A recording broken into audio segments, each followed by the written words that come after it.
The boy's fingers trembled around the tin plate, the first real meal he'd seen in 3 days. Cornbread.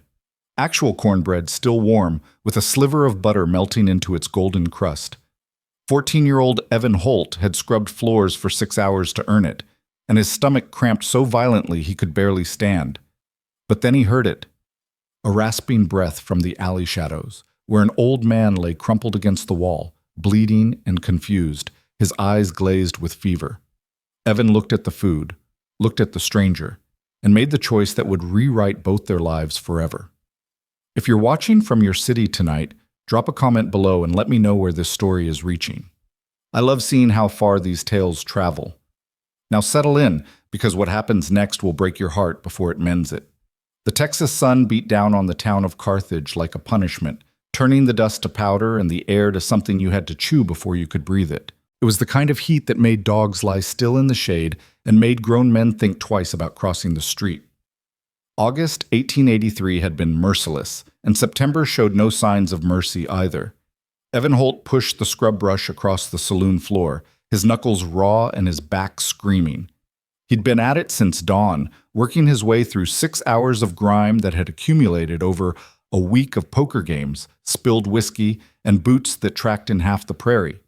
The saloon owner, a thick-necked man named Dorsey, stood behind the bar polishing glasses and watching Evan with the casual indifference of a man who'd seen 1,000 desperate boys come and go. "You missed a spot by the corner table," Dorsey said, not looking up. Evan didn't answer. He just moved the brush to the corner and kept working. His stomach had stopped growling 2 days ago, which he'd learned was actually worse than the hunger pangs. When your body went quiet, that meant it was giving up. That meant you were closer to the edge than you thought. He was thin, had always been thin, but lately his clothes hung on him like they were draped over a scarecrow. His sister Lydia had taken in sewing work, but the jobs were scarce and the pay was worse. They'd lost their parents to cholera when Evan was 9 and Lydia was 17, and she'd raised him in a one-room shack on the eastern edge of town where the respectable folks didn't have to see them. 5 years of scraping by, 5 years of watching his sister's hands bleed from needle pricks and her eyes grow hollow from worry. Evan finished the floor just as the afternoon light began to slant through the saloon's grimy windows. Dorsey inspected his work with the thoroughness of a man who enjoyed finding fault, walking the perimeter of the room with his hands clasped behind his back. "Acceptable," he finally said, which from Dorsey was practically a compliment. He reached into his apron pocket and pulled out a tin plate wrapped in a checkered cloth. "Your pay." Evan's heart kicked against his ribs. He took the plate with both hands, feeling the warmth of it through the cloth. He didn't unwrap it there, didn't want Dorsey to see how much it meant, didn't want to give him the satisfaction. He just nodded once, tucked the plate under his arm, and headed for the door. "Same time next week if you want it," Dorsey called after him. "Yes, sir," Evan said, and pushed out into the brutal afternoon heat. He made it halfway down the alley beside the saloon before his resolve cracked. His hands were shaking as he pulled back the cloth, and the smell that hit him nearly brought him to his knees. Cornbread. Golden and crumbly, with a pat of butter melting into a small depression at its center. There was also a thick slice of salt pork, slightly charred at the edges, and 3 wrinkled potatoes that had been fried in enough grease to make them glisten. Evan's mouth flooded with saliva. His vision tunneled. He raised the cornbread toward his lips and heard the sound. It was barely more than a wheeze, a rattling exhale that seemed to scrape against the inside of someone's lungs. Evan froze, the cornbread an inch from his mouth. The sound came again, weaker this time, from deeper in the alley where the shadows pooled thick between the buildings. Every instinct Evan possessed screamed at him to ignore it, to take his food, go home to Lydia, and eat until his stomach stopped aching. Whatever was making that sound wasn't his problem. He had his own survival to worry about. But his feet carried him forward anyway, toward the shadows, toward the sound of suffering that he recognized because he'd heard it in his own breathing on the worst nights. The old man was crumpled against the back wall of the saloon, half hidden behind a broken crate. He was maybe 60, maybe 70, hard to tell with all the dirt and the way pain had carved lines into his face. His clothes had once been good, Evan could see that. A wool vest over a linen shirt, sturdy canvas trousers, Boots that were quality, even if they were scuffed nearly colorless. But the vest was torn, the shirt was stained with blood, and one side of the man's face was swollen and purple with bruising. His eyes were open but unfocused, staring at something Evan couldn't see. His lips moved silently, forming words that made no sound. "Mister?" Evan's voice came out rougher than he intended. He crouched down, still clutching the plate of food. "You hurt?" The man's eyes rolled toward him, struggling to focus. His breathing was rapid and shallow, the kind that came before the body shut down entirely. He tried to speak, but what came out was just a dry rasp that might have been words once.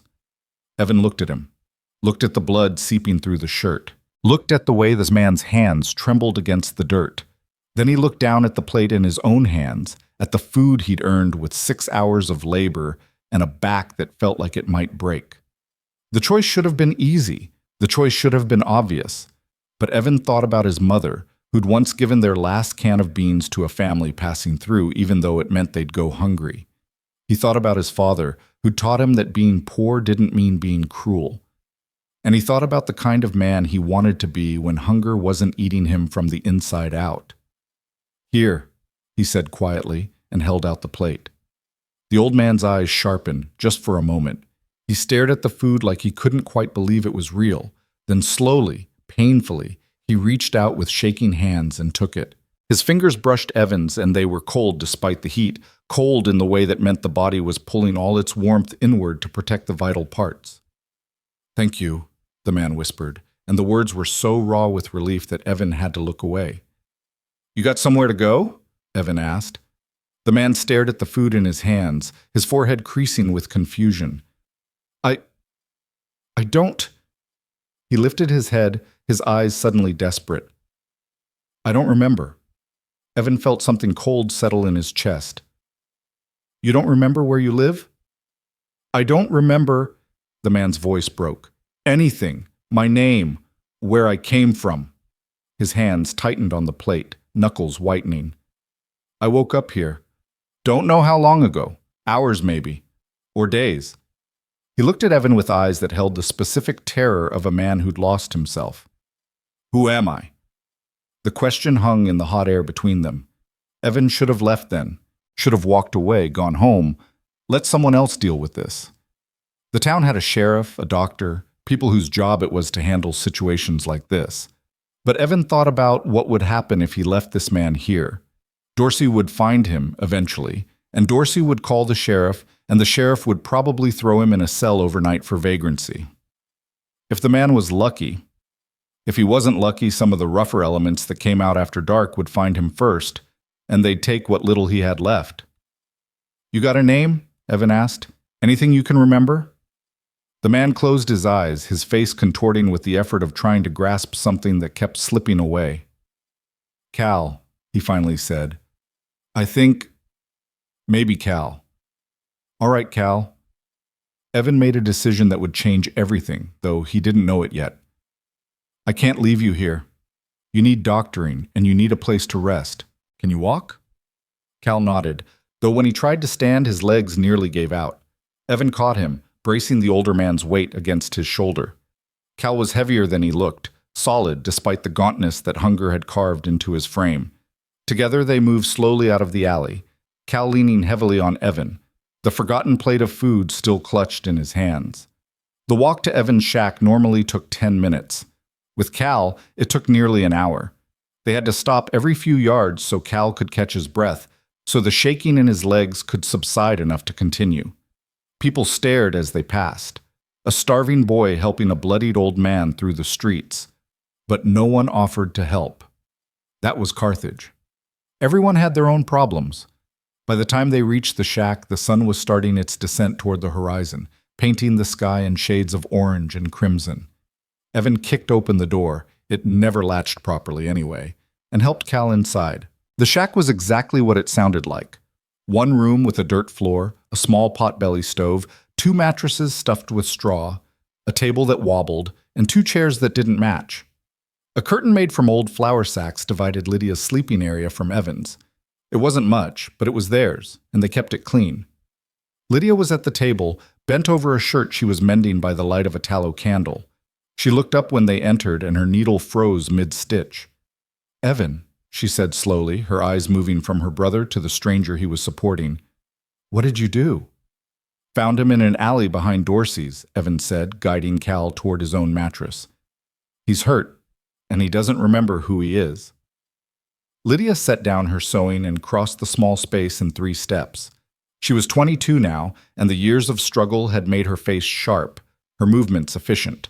But her eyes, gray like their mother's, still held a warmth that all the hardship hadn't killed. She knelt beside Cal, her hands moving with practiced competence as she examined his injuries. She'd learned basic nursing from their mother, enough to handle the common ailments that people in their situation couldn't afford to take to a real doctor. "Head wound," she said after a moment. "Looks like he took a bad fall or got kicked. Could be why he can't remember." Her fingers moved to his ribs, pressing gently, and Cal winced. Bruised ribs, maybe cracked, and he's burning up with fever. "Can you help him?" Evan asked. Lydia looked at her brother, and in her eyes he saw the calculation they both had to make every day. What they could afford to give away, what they couldn't. They had a little water, no medicine, barely any food. Taking in a stranger was the kind of luxury that people like them couldn't afford. But she also saw the look on Evan's face, the way he was standing, protective, defiant, prepared to argue if he had to. She saw that he'd already made his choice, and she knew her brother well enough to know that some choices, once made, couldn't be unmade. "I can try," she said finally. "But Evan, we don't have much to—" "I know," Evan said. "I'll find more work tomorrow. I'll do whatever it takes." Lydia held his gaze for a long moment, then nodded. She turned back to Cal, who had been watching this exchange with confusion and something that might have been gratitude. "What's your name, sir?" she asked gently. "Cal," he said. "At least, I think it's Cal." "All right, Cal. I'm Lydia, and this is my brother Evan. We're going to help you, but I need you to stay still while I clean these wounds." Over the next hour, Lydia worked with the limited supplies they had. She boiled water over the stove, tore strips from one of their few spare rags, and cleaned the gash on Cal's head with the careful attention of someone who understood that infection could kill as easily as the original injury. Cal bore it all in silence, though his hands gripped the edge of the mattress so tightly his knuckles went white. Evan watched from the table, his own stomach growling so loudly that Lydia glanced at him twice. He tried to ignore it, tried not to think about the cornbread that Cal had eaten in the alley, the salt pork and potatoes that should have been his first real meal in days. When Lydia finished, she covered Cal with their one spare blanket, threadbare and patched, but clean, and stood, wiping her hands on her apron. "He needs rest," she said quietly to Evan, "and food when he can keep it down. The fever will break or it won't. That's in other hands now." Evan nodded. He knew what she wasn't saying, that they'd done all they could with what they had, and the rest would be determined by forces beyond their control. That night, Evan lay on the floor near the stove. He'd given his mattress to Cal and listened to the old man's labored breathing. His own stomach was a knot of emptiness that made sleep difficult, but he forced himself to stay still, to conserve energy for whatever tomorrow would bring. He didn't know that the man lying 3 feet away was one of the wealthiest ranchers in Texas. Didn't know that his disappearance had sparked a massive search effort that had been going on for nearly 2 weeks. Didn't know that he'd just made a decision that would ripple outward through both their lives like a stone thrown into still water. All Evan knew was that he'd seen someone suffering and had chosen to help. Had chosen to be the kind of person his parents had taught him to be, even when it cost him everything. In the darkness, Cal stirred and muttered something incomprehensible. Evan sat up, ready to help if needed, but the old man settled again, his breathing evening out slightly. Evan lay back down and stared at the ceiling, at the gaps in the roof boards where stars were visible through the cracks. He thought about the cornbread he'd given away, wondered if he'd made the right choice, wondered if kindness was something people like him could afford. But then he remembered the look in Cal's eyes when he'd taken the food, the desperate gratitude, the spark of humanity that suffering hadn't quite extinguished. And Evan thought that maybe, just maybe, some things were worth more than survival. He fell asleep hungry, but strangely peaceful, unaware that he'd just saved the life of a giant and set in motion a chain of events that would transform everything he thought he knew about the world and his place in it. The next morning arrived with the pale light of dawn filtering through the cracks in the walls. Evan woke stiff and sore from sleeping on the hard floor, his stomach a hollow ache that had become familiar. He sat up carefully, checking on Cal, who was still asleep, his breathing slightly easier than it had been the night before. Lydia was already awake, kneeling by the stove and coaxing life into the embers from last night. She glanced at Evan and gave him a small, tired smile. "His fever broke around midnight," she said quietly. "I think he'll live." "That's good," Evan said, relief flooding through him. "We need food," Lydia said, stating the obvious. "I have a hem job I'm supposed to finish today. Mrs. Patterson's dress. She'll pay, but not until I deliver it, and that won't be until this afternoon at the earliest." Evan nodded. "I'll see what I can find.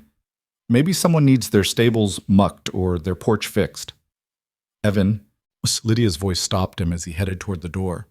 "What you did yesterday, giving him your food, that was stupid," Evan offered. "Kind," Lydia finished. "It was kind. Mama would have been proud." Something warm bloomed in Evan's chest, pushing back against the cold emptiness of hunger.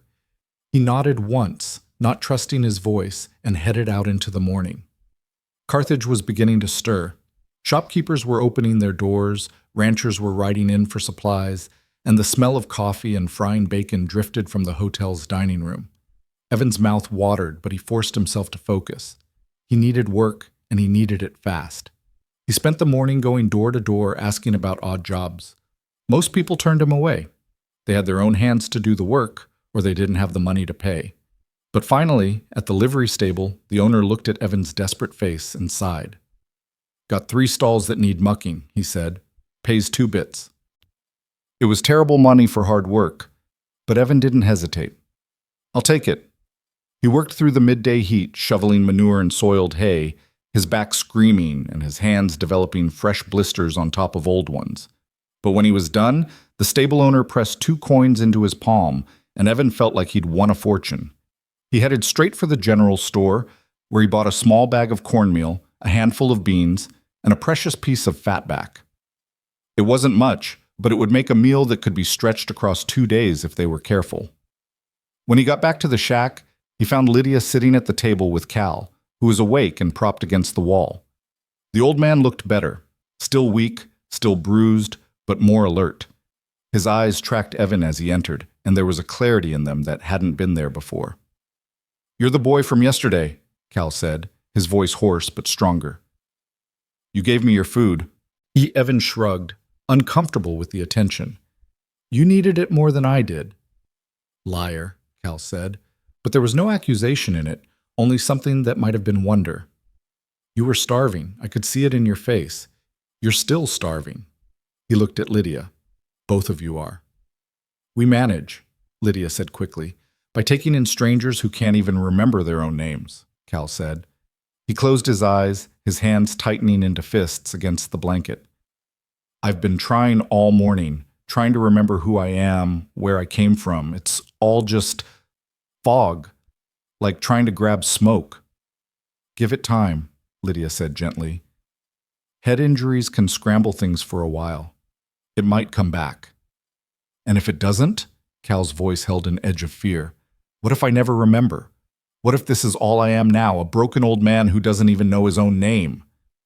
"Then you figure out who you want to be starting now," Evan said. He set the bag of supplies on the table and began unpacking them. "Memory or no memory, you're still alive. That counts for something." Cal stared at him, and something shifted in his expression, a glimpse of the man he'd been before the injury, before the fog had rolled in and stolen his past. "How old are you, boy?" 14, Evan said. 14, Cal repeated, "and already wiser than men 3 times your age." He watched as Evan began measuring out cornmeal, his movements efficient and practiced. "How long have you been taking care of your sister?" "I don't take care of her," Evan said. "We take care of each other, have been since I was 9.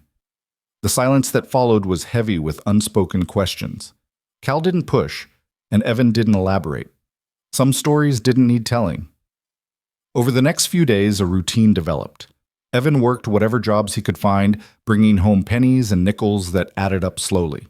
Lydia finished her sewing projects and took on new ones, and Cal gradually grew stronger. He couldn't remember his past, but his body remembered things his mind had forgotten. His hands knew how to fix the broken hinge on the door. His eyes assessed the shack's structure and identified weak points that needed reinforcing. He spoke with the unconscious authority of someone used to giving orders, then caught himself and apologized, confused by his own instincts. "I think I knew horses," he said one evening, watching through the door as a rancher rode past. "I see that bay gelding, and I know it's underfed, know the way it favors its left foreleg means it needs new shoes. But I couldn't tell you how I know." "Maybe you worked with horses before," Lydia suggested. She was stirring a thin soup over the stove, mostly broth and beans, but it was hot, and it was food. "Maybe you were a stable hand or a wrangler." "Maybe," Cal said, but he didn't sound convinced. He looked down at his hands, turning them over as if they belonged to someone else. "These aren't a laborer's hands. Too soft, even now. But they know work. I can feel that."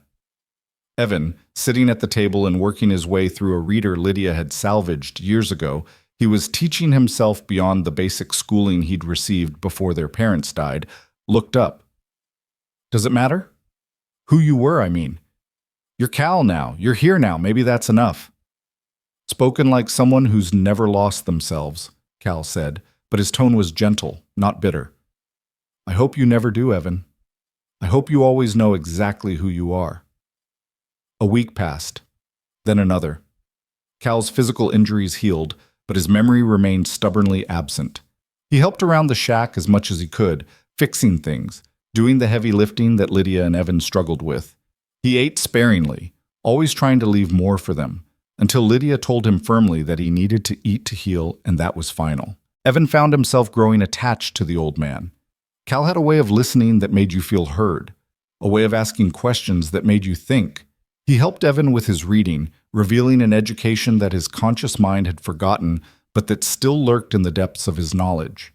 He taught Evan chess using pieces carved from scrap wood, though he couldn't remember where he'd learned the game. "You're smart, boy," Cal said one evening after Evan had beaten him for the first time. "Smarter than you think. You shouldn't be working stables and scrubbing floors. You should be in school." "School costs money," Evan said simply. "And we need to eat." "It's not right," Cal said, his voice suddenly hard. "A boy like you, working himself to the bone while other children play. It's not right." "Lots of things aren't right," Evan said, "but they're still true." Cal was quiet for a long moment, staring at the chessboard. Then he looked up at Evan with eyes that held a fierce intensity.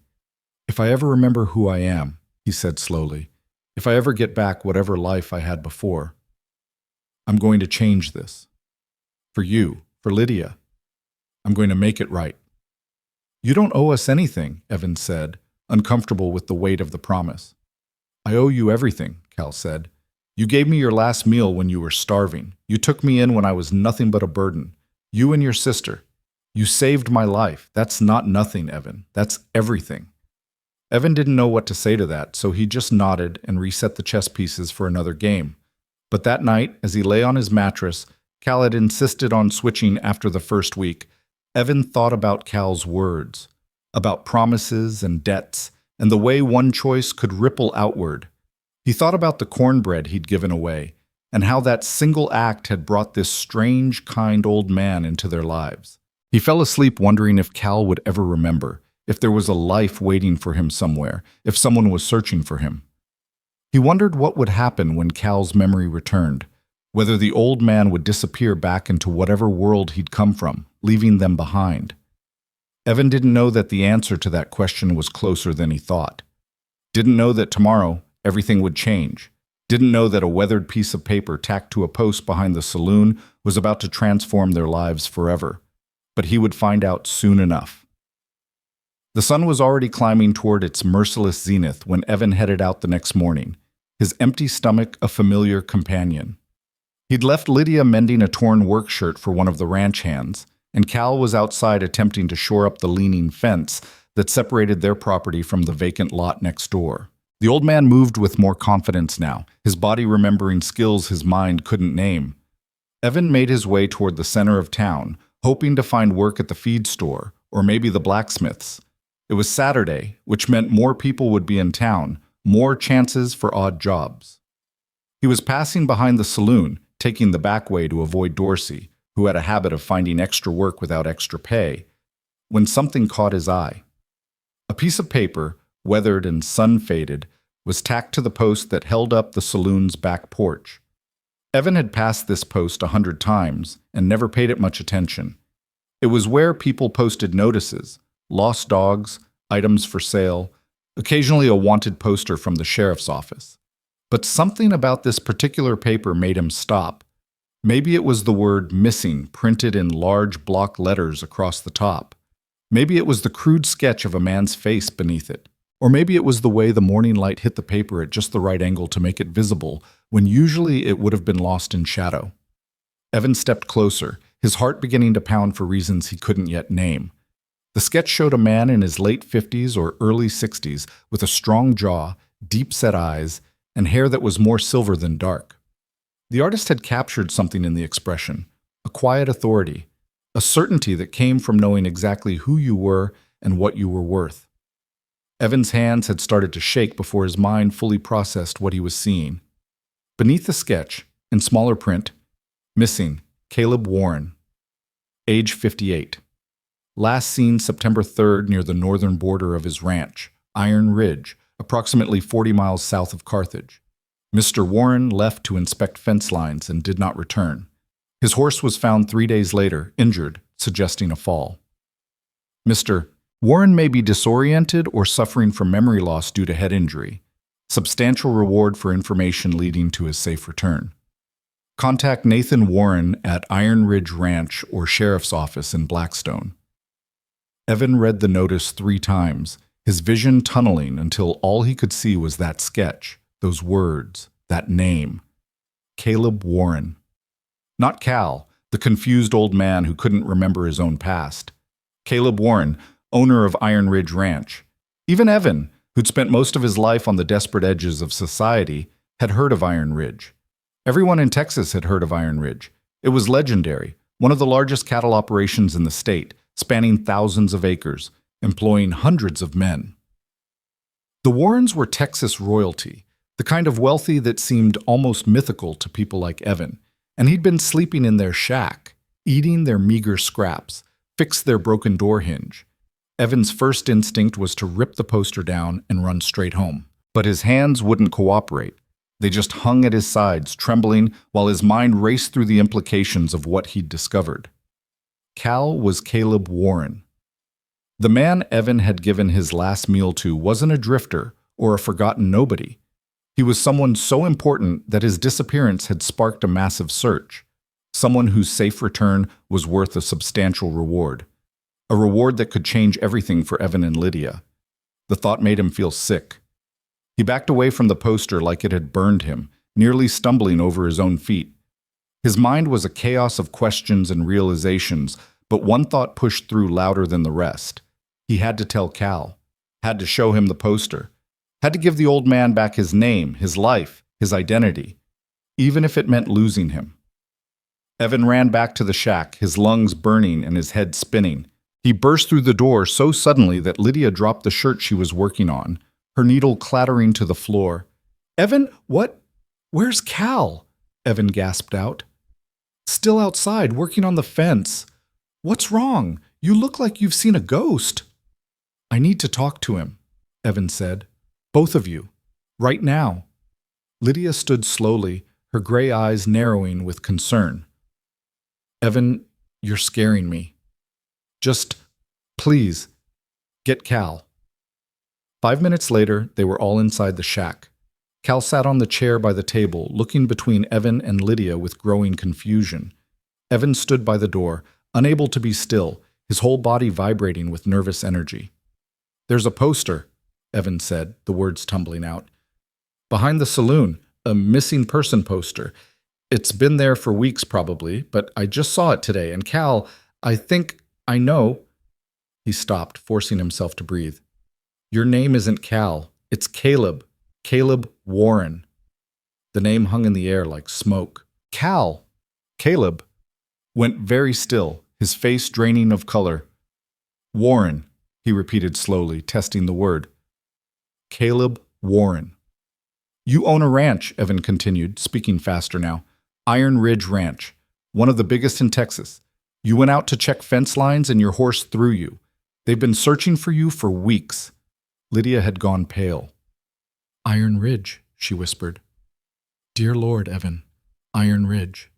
Caleb stood abruptly, swaying slightly. His hands gripped the edge of the table, knuckles white. How do you know this? The poster has a sketch. It's you, and it says you might have memory loss from a head injury. It all fits. Show me, Caleb said, his voice suddenly sharp with command, the voice of a man used to being obeyed. Take me to this poster. They went together, all three of them, leaving the shack door swinging open behind them. The walk to the saloon felt both endless and too short.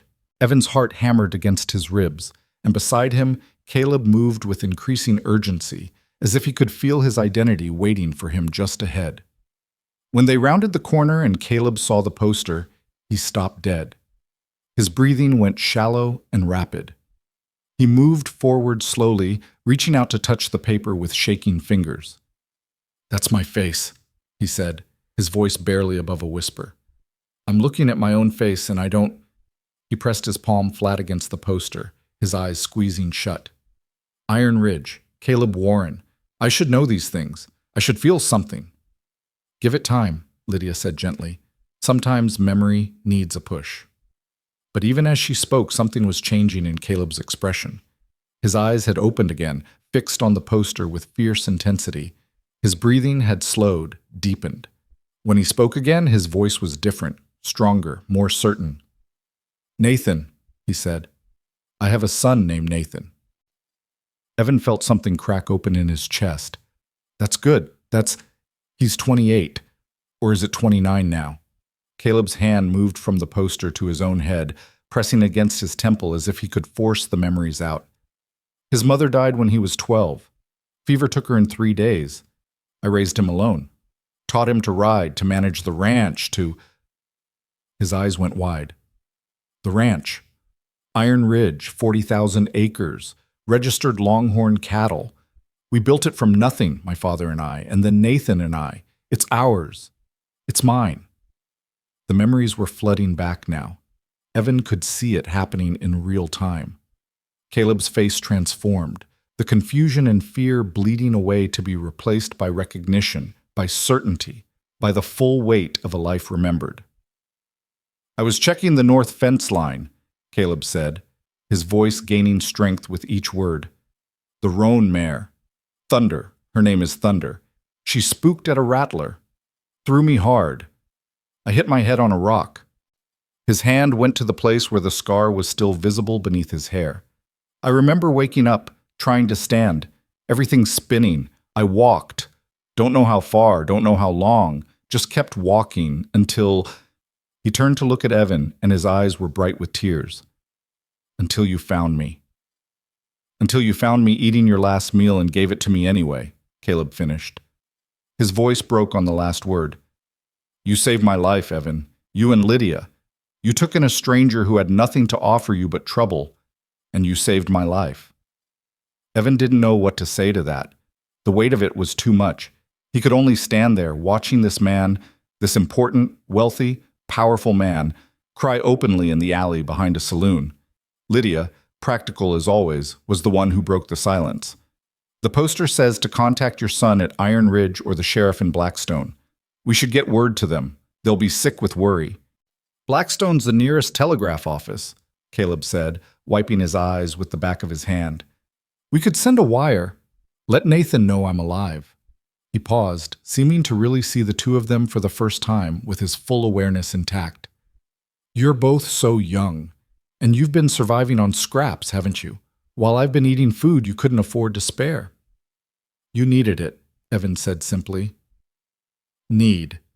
Caleb laughed, but it was a sound without humor. What you two need, what you've needed all along, is someone to look after you, and instead you've been looking after me. He straightened his shoulders, and Evan could see the rancher emerging, the man who commanded hundreds of workers and managed an operation the size of a small town. That changes now, right now. Mr. Warren, Lydia began. Caleb, he corrected. After everything we've been through, I think we're past formalities. He looked between them, his expression fierce with determination. First things first, we're going to the general store, and you're both going to eat a real meal. Not soup made from bones and bean water, but actual food, eggs, bacon, fresh bread, coffee, whatever you want. We can't accept... Lydia started to protest, but Caleb cut her off with a raised hand. Yes, you can. You will. And when we're done eating, we're going to Blackstone to send that wire. All three of us. Together. Mr. Warren, we don't have the money for the train fare to Blackstone, Evan said quietly. Caleb smiled, and for the first time since they'd found him, it was the smile of a man who knew exactly who he was and what he was capable of. Evan, I own a ranch worth more money than you can probably imagine. I have accounts at banks in 3 towns. My signature is good anywhere in this state. Money, he said firmly, is not going to be a problem ever again. Not for you, and not for your sister. Do you understand me? Evan stared at him, unable to process what he was hearing. It felt like the world had tilted sideways, like everything he'd understood about how life worked had suddenly been rewritten. I don't understand, he said finally. You will, Caleb promised. But first, breakfast. I'm not discussing anything else until I've seen both of you eat your fill. The meal at the hotel restaurant was something Evan knew he'd remember for the rest of his life. The dining room was the nicest place he'd ever been, with actual tablecloths and real china plates. The other diners stared at them, dirty, poorly dressed, clearly out of place. But Caleb ignored them all with the confidence of a man who didn't need to care what others thought. He ordered enough food for 6 people, eggs scrambled and fried, bacon and sausage, biscuits with butter and honey, hash browns, pancakes, fresh milk and coffee that actually smelled like coffee, not the chicory substitute they sometimes managed to afford. Evan ate slowly at first, his stomach so unused to abundance that it cramped with the first few bites. But Caleb encouraged him gently, and gradually Evan's body remembered what it was like to be truly fed. Across the table, Lydia ate with tears streaming down her face, though whether from relief or joy, or simply the overwhelming nature of it all, Evan couldn't tell. Caleb watched them both with an expression that Evan couldn't quite read. There was satisfaction there, but also something deeper, a kind of fierce protectiveness, as if finding his memory had somehow made him responsible for these 2 young people who'd saved him. When they finally pushed back from the table, full for the first time in months, Caleb paid the bill without hesitation and led them out into the morning sun. There's a man here in town who runs a freight wagon to Blackstone every Saturday, Caleb said. If we're lucky, he hasn't left yet. That'll be faster than walking, and we need to get word to Nathan as soon as possible. They found the freight wagon at the edge of town, the driver just finishing loading his cargo. Caleb approached him with easy confidence, and within 5 minutes he'd negotiated passage for all 3 of them. Evan watched the exchange with something like awe. This was what having a name meant, what having money and position meant. Doors opened. Problems solved themselves. The world bent to accommodate you instead of pushing back at every turn. The ride to Blackstone took 3 hours, bouncing along rutted roads in the back of a wagon that smelled like feed corn and tobacco. Caleb spent most of the journey asking them about their lives, about their parents, about how they'd survived the past 5 years. Evan found himself telling stories he'd never told anyone, and beside him, Lydia did the same. It felt like confession, like finally being able to speak truths they'd kept locked away. Your parents sound like they were remarkable people, Caleb said when they'd finished. They raised remarkable children. They did their best with what they had, Lydia said softly. Which is all any of us can do, Caleb agreed. But sometimes, Lydia, our best isn't enough. Sometimes we need help, and there's no shame in that. He looked at them both seriously. I need you to understand something. What you did for me wasn't small. It wasn't just an act of kindness that I'll think back on fondly and then forget. You gave me my life back. You gave me the chance to see my son again, to return to my ranch, to be myself again. That debt isn't something I can repay with a meal and a train ticket. We don't want repayment, Evan said. We just did what anyone would. No, Caleb interrupted firmly. That's exactly what you didn't do. Anyone else would have walked past me in that alley. Anyone else would have eaten their own meal and let me starve. Anyone else would have sent for the sheriff and let him deal with a disoriented old man. You did what almost no one would do, especially not when you were starving yourselves." He leaned forward, his eyes intense. "So I'm not asking if you want repayment. I'm telling you that you're going to get it, whether you like it or not." The telegraph office in Blackstone was a small building wedged between a dry goods store and a barber shop. The operator, a thin man with spectacles that kept sliding down his nose, looked up from his desk as they entered. "Help you folks?" he asked. Caleb stepped forward, and Evan saw him square his shoulders, saw him become fully the man he'd been before the accident. "I need to send an urgent wire to Nathan Warren at Iron Ridge Ranch." The operator's eyes widened. You can't be." "Caleb Warren," Caleb confirmed. "And yes, I know everyone thinks I'm dead or worse, which is why this wire needs to go out immediately." The operator scrambled for his equipment, nearly knocking over his inkwell in his haste. "What's the message, Mr. Warren?" Caleb thought for a moment, then began dictating. "Nathan, stop. I'm alive. Stop. Was injured. Lost memory. Stop. In Blackstone now. Stop. Coming home soon. Stop. Your father." The operator's key began clicking, translating the words into the staccato rhythm of Morse code. When he finished, he looked up with something like wonder in his eyes. "Mr. Warren, the whole state has been looking for you. There's a 20-man search party that's been out every day since you went missing." "I know," Caleb said quietly, "and I'll make it up to them. But right now, I need my son to know I'm alive." He paused.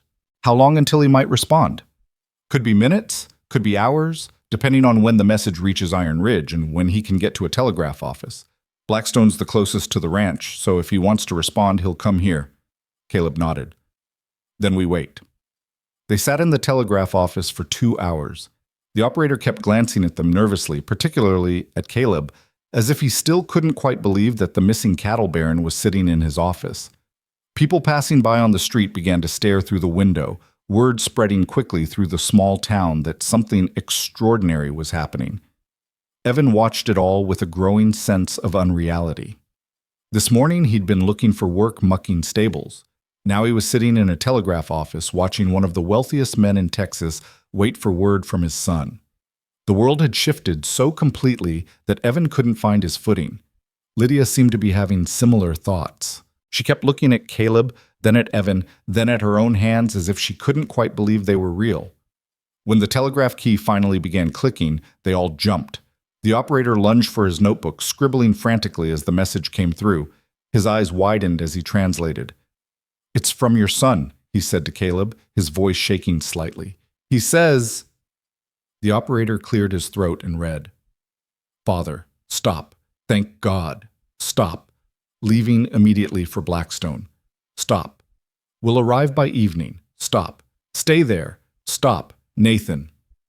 Caleb closed his eyes, his shoulders sagging with relief. When he opened them again, they were bright with unshed tears. "He's coming," he said, his voice rough. "My boy is coming." "We should get you a hotel room," Lydia said practically. "Somewhere comfortable to wait." "We should get us hotel rooms," Caleb corrected. "You're not going back to Carthage in some freight wagon. You're staying here, in comfort, until Nathan arrives. And then," he smiled, "then you're coming to Iron Ridge with us." "Mr. Warren, Caleb, we couldn't possibly," Lydia began. "Why not?" Caleb asked simply. "You have nothing keeping you in Carthage except a shack that's barely standing and jobs that barely pay. I'm offering you something better, a real home, real work, the kind that pays a living wage. Evan can go to school, proper school, not just reading by candlelight from a worn-out book. You can have security, Lydia. Both of you can have a future that doesn't involve wondering where your next meal is coming from." "But your son," Evan said, "he doesn't know us. He might not want—" "Nathan will understand," Caleb said with certainty. "He'll understand because I'll tell him what you did. He'll understand because he's a good man who knows the value of loyalty and kindness. And he'll understand because I'm his father, and I'm telling him this is how it's going to be." Evan looked at Lydia, saw his own confusion and hope and fear reflected in her face. They'd spent 5 years fighting for survival, learning that the world was hard and help never came. Now someone was offering them everything they'd ever needed, and neither of them knew how to accept it. "Just for tonight," Lydia said finally. "We'll stay tonight, meet your son, and then we'll see." Caleb smiled. "That's all I'm asking, a chance to show you that life can be different, that it should be different." The hotel in Blackstone was nicer than any place Evan had ever imagined staying. Their rooms, Caleb insisted on getting them separate rooms, with real beds and clean linens and windows that actually had glass in them, felt like palaces. Evan stood in the center of his room for a full minute, just turning in slow circles, trying to understand that this space was his, even if only for one night. There was a bathtub, an actual bathtub, with hot water brought up by a hotel worker who didn't seem to think there was anything strange about filling a tub for a skinny 14-year-old boy who looked like he'd been living rough. Evan sank into that hot water and felt something inside him crack open. He couldn't remember the last time he'd been truly clean, the last time hot water had washed away the grime and exhaustion and constant worry. He stayed in that tub until the water went lukewarm, and even then he was reluctant to leave. When he finally emerged, dried off with a towel that was softer than any fabric he'd ever touched, he found clean clothes laid out on the bed. They were simple, a plain shirt and trousers, but they fit properly, and they didn't have any holes. Evan put them on and stared at himself in the mirror, barely recognizing the boy looking back at him. There was a knock on the door, and when Evan opened it, he found Lydia standing there in a simple blue dress that made her look years younger. Her hair was clean and pulled back, and the perpetual tension that usually lived in her shoulders had eased slightly. "Caleb sent these," she said, gesturing to her dress. "Had them brought up from a shop downstairs." "Evan, this is all happening so fast. I don't know if—" "I know," Evan said, "but maybe that's okay. Maybe sometimes good things happen fast, and we just have to let them." They had dinner in the hotel restaurant, another meal that felt like abundance itself, and then Caleb took them for a walk through Blackstone as the sun began to set. It was a nice town, bigger than Carthage, with brick buildings and actual sidewalks and shops that stayed open late. "Nathan should be here in a few hours," Caleb said as they walked. "I want to prepare you both. He's going to be emotional. It's been almost 3 weeks since I disappeared. 3 weeks of thinking I might be dead. When he sees me, it's going to hit him hard." "We understand," Lydia said. "I hope you do," Caleb said. "Because what I'm going to ask you both to do won't be easy. When Nathan arrives, I want you to meet him. I want him to see you, to understand what you did. And I want him to hear me when I tell him that you're coming to Iron Ridge, that you're going to be part of our lives from now on." He stopped walking, turning to face them both. "Can you do that? Can you trust me enough to see this through?" Evan looked at his sister, saw the uncertainty in her eyes, but also something else, a fragile, tentative hope that maybe, just maybe, they'd finally caught a break. "Yes," Evan said for both of them. "We can do that." Caleb's answering smile was bright enough to push back the gathering darkness. They waited in the hotel lobby as the evening deepened into night. Caleb sat in a leather chair by the window, his eyes fixed on the street, watching for his son. Evan and Lydia sat nearby, their hands clasped together tightly enough that Evan's fingers went numb. When the horse came thundering up the street at a full gallop, everyone in the lobby turned to look. The rider pulled up hard in front of the hotel, dismounting before his horse had fully stopped. He was tall and broad-shouldered, wearing riding clothes covered in trail dust, and his face was a younger version of Caleb's. Nathan Warren burst through the hotel doors like a storm, his eyes wild as they scanned the lobby. And then he saw his father. Everything else stopped. The conversations, the movement, even the air itself seemed to hold its breath. "Dad," Nathan said, and the word broke in the middle. Caleb stood, opening his arms, and his son collapsed into them with a sound that was half laugh and half sob. They held each other tightly, Nathan's shoulders shaking, Caleb's hands gripping his son's back as if he'd never let go. Evan felt tears on his own cheeks and didn't bother to wipe them away. Beside him, Lydia was crying openly, one hand pressed to her mouth. This, Evan thought, this was what they'd given back to these two men. Not just a life, but a family. Not just survival, but the chance to hold each other again. After what felt like both seconds and hours, Caleb and Nathan finally pulled apart. Nathan was still gripping his father's shoulders, as if he needed the physical contact to believe he was real. "Where were you?" Nathan asked, his voice hoarse. "We searched everywhere. The whole goddamn territory." "Where were you?" "That," Caleb said gently, "is a story.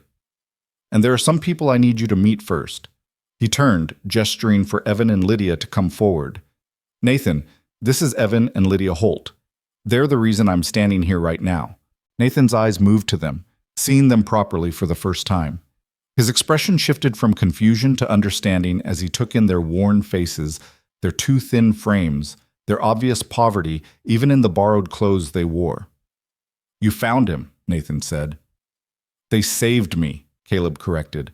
"When I was injured and lost, when I had nothing and remembered nothing, they took me in, fed me with food they couldn't afford to spare, cared for me, gave me back my life." His voice grew fierce with emotion. "Your mother would have loved them, Nathan, would have recognized the same kind of strength and goodness in them that she always tried to teach us to value." Nathan Warren stared at them for a long moment, his eyes moving between Evan and Lydia. Then, without warning, he crossed the space between them and pulled Evan into a crushing embrace. "Thank you," he said roughly into Evan's shoulder. "Thank you for bringing my father home." When he released Evan and turned to Lydia, she'd started crying again. Nathan hugged her too, gentler but no less heartfelt, and when they pulled apart, his own eyes were wet. "I don't know how to repay this," Nathan said. "That's what I told them," Caleb said. "But I have some ideas. We'll discuss them on the way home, because they're coming with us, Nathan, both of them, to Iron Ridge." Nathan looked at his father, and something passed between them, some unspoken communication that only family could share. Then he nodded once, firmly. "Of course they are," Nathan said. He turned back to Evan and Lydia, and his smile was warm despite the tears. "Welcome to the family." The words hung in the air between them, heavy with meaning that Evan couldn't quite grasp. "Welcome to the family." He'd heard those words before at weddings in Carthage, seen the way people embraced and celebrated when two families joined. But this was different. This wasn't marriage or blood. This was something Evan had no framework for understanding. Nathan seemed to sense their uncertainty because he stepped back, his expression shifting from raw emotion to something more practical. "You both look dead on your feet," he said, his voice gentler now. "When's the last time either of you slept in a real bed?" "Tonight, actually," Lydia said quietly. "Your father insisted on rooms for us here." "Good," Nathan said. He glanced at his father, and Evan saw the way relief and joy still played across his features, as if he couldn't quite believe Caleb was real and standing before him. "We should all get some rest. It's a full day's ride to Iron Ridge, and we'll want to leave at first light. Dad, you up for the journey?" "I've been sleeping on a straw mattress in a shack for 2 weeks," Caleb said with a slight smile. "I think I can handle a day on horseback." "You were thrown," Nathan countered, his tone brooking no argument. "You're taking the wagon. And before you protest, it's not up for debate. I'm not risking you on a horse until Doc Brennan has looked you over properly." Caleb opened his mouth as if to argue, then seemed to think better of it. "Fine, the wagon. But I'm not an invalid, Nathan." "No, but you're my father, and I just got you back." Nathan's voice cracked slightly on the last word. "So humor me." They said their goodnights in the hotel lobby, Nathan gripping his father's shoulder one more time as if to reassure himself that Caleb was solid and real. Evan and Lydia made their way upstairs, moving through the carpeted hallway in silence until they reached their adjacent rooms. "Evan," Lydia said, stopping him before he could open his door. "Are we doing the right thing, going with them?" "What else would we do?" Evan asked. "Go back to Carthage? Back to that shack and those scraps of work that barely keep us breathing?" "At least there we know what to expect," Lydia said. "At least there we're not beholden to anyone." "We've been beholden our whole lives," Evan said, surprised by the bitterness in his own voice. "Beholden to landlords who could evict us any time they wanted. Beholden to people who'd throw us a few coins for hours of work. Beholden to a world that doesn't care if we live or die." He looked at his sister, at the exhaustion carved into her young face. "Maybe this is different. Maybe this time we're beholden to people who actually care." Lydia was quiet for a long moment. Then she reached out and squeezed his hand. When did you get so wise? When I gave away my last meal to a stranger, and it turned out to be the best decision I ever made, Evan said. She smiled despite herself, then leaned forward and kissed his forehead the way their mother used to. Get some sleep, little brother. Tomorrow everything changes. Evan lay in the darkness of his hotel room, his body sinking into a mattress that felt like a cloud compared to what he was used to. Sleep should have come easily, but his mind wouldn't settle. He kept thinking about Iron Ridge, about what it would be like to live on a ranch that size, to be part of something he couldn't quite imagine. He thought about Caleb's promise of school, of a future that involved more than just survival. And he thought about the look in Nathan Warren's eyes when he'd said, "Welcome to the family," the sincerity that had burned there. Somewhere in the depths of night, exhaustion finally won out, and Evan slept. Morning came too early and too bright, sunlight streaming through the window and birdsong filtering up from the street below. Evan dressed quickly in the clothes that had been provided, then made his way downstairs where he found the others already gathered. Nathan had brought a wagon from somewhere, sturdy and well-made, with 2 strong horses hitched to the front. There were also 3 saddle horses tied to the back, their coats gleaming in the morning light. Figured we'd need transportation for everyone, Nathan explained when he saw Evan looking. Dad's taking the wagon as ordered. I'll ride alongside. You and Lydia are welcome to ride or join him in the wagon, whatever you're comfortable with. I can ride, Evan said. He'd learned young, back when their father had been alive and they'd had a mule that Evan had practiced on. Good man, Nathan said, clapping him on the shoulder. Lydia? The wagon, I think, Lydia said. She'd never been comfortable on horseback, and Evan could see the nervousness in her eyes at the thought of a full day's ride. They left Blackstone as the sun was climbing toward its full morning strength, Nathan leading the way on a magnificent bay gelding that moved like poetry. Evan followed on a gentler mare that Nathan had chosen specifically for him, and behind them came the wagon with Caleb holding the reins and Lydia sitting beside him. The streets of Blackstone were just beginning to stir, shopkeepers opening their doors and early risers going about their business. A few people stared as they passed, word having clearly spread about Caleb Warren's miraculous return. The road south was well-traveled, packed earth that wound through rolling prairie land where cattle grazed in the distance and hawks circled overhead. Evan had never been this far from Carthage, had never seen landscape that stretched quite this endlessly in every direction. It was beautiful in a way that made his chest ache, all that open space and possibility. Nathan dropped back to ride beside him after the first hour, his eyes assessing Evan with open curiosity. You sit a horse well, he said. Where'd you learn? My father taught me when I was small, Evan said, before he died. Caleb told me a bit about your parents last night, Nathan said. Sounds like they were good people. They were, Evan said simply. He didn't want to talk about his parents, didn't want to open that particular wound when everything else felt so precarious. Nathan seemed to understand because he changed subjects smoothly. You ever work cattle? Horses? Any ranch experience? No, sir, Evan said. Mostly odd jobs around town, cleaning, hauling, fixing things that broke. But you're willing to learn? Evan looked at him, at this man who was maybe 10 years older than him, but who carried himself with the confidence of someone who'd never doubted his place in the world. I'm willing to do whatever needs doing.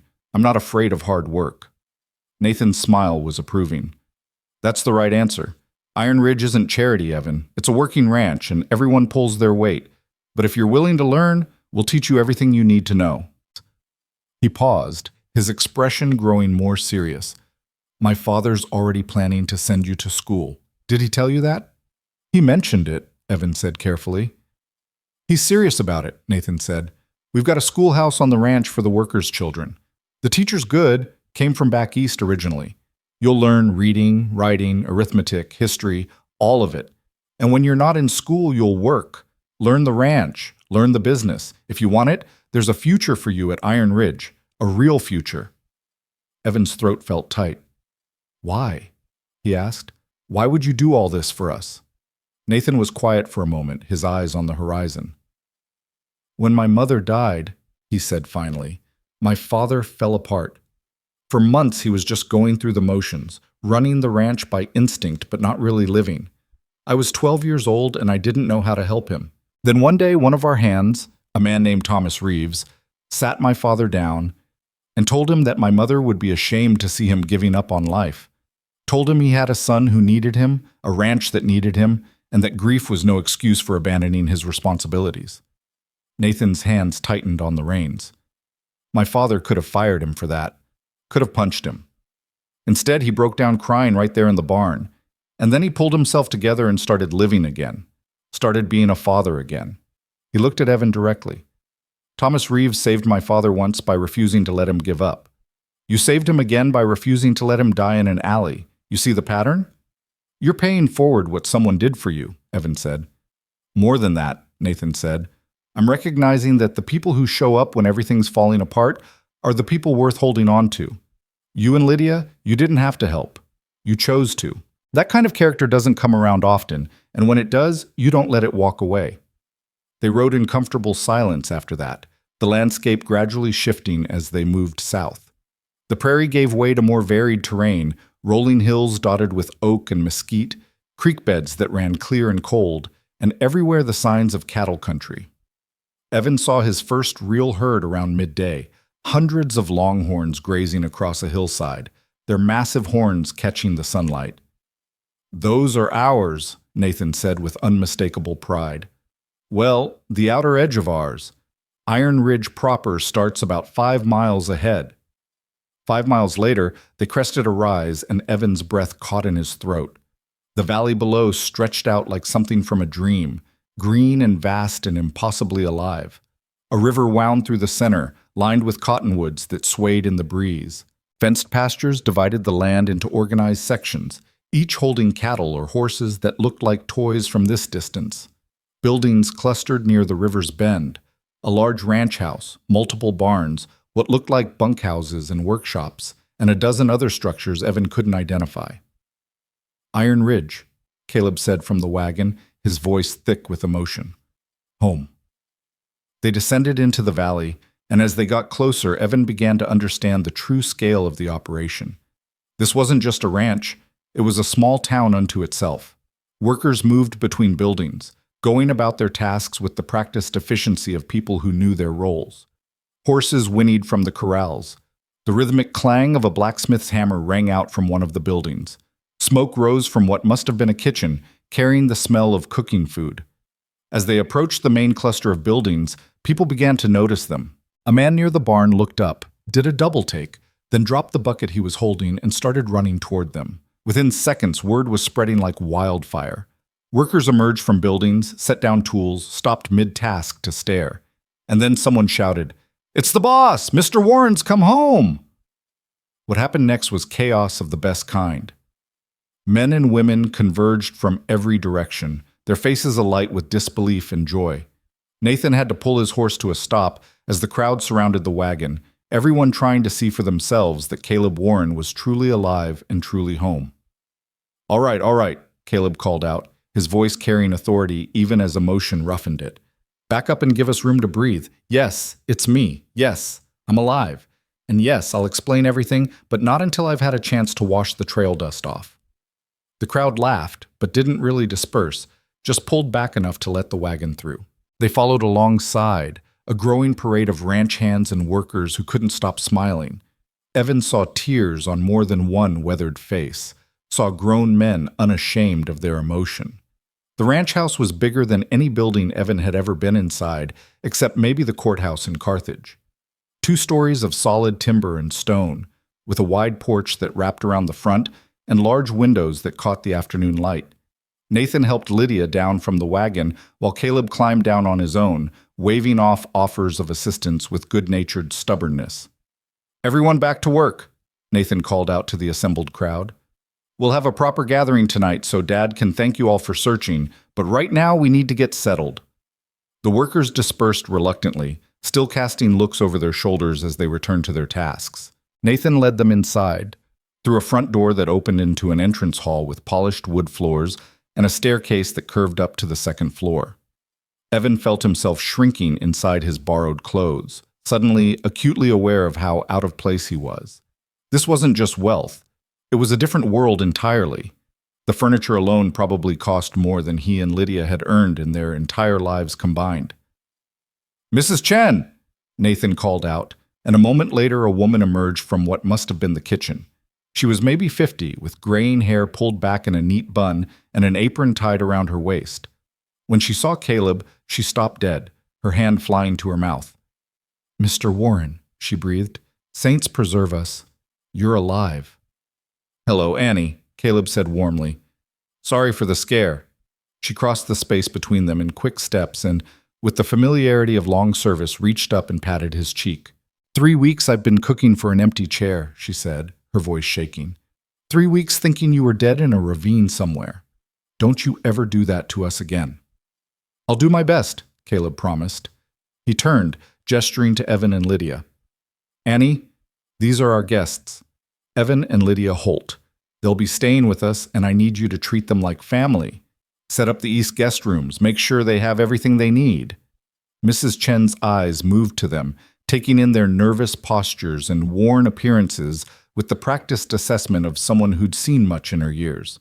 Her expression softened immediately. "Of course, Mr. Warren. Welcome to Iron Ridge, both of you." "Thank you, ma'am," Lydia said quietly.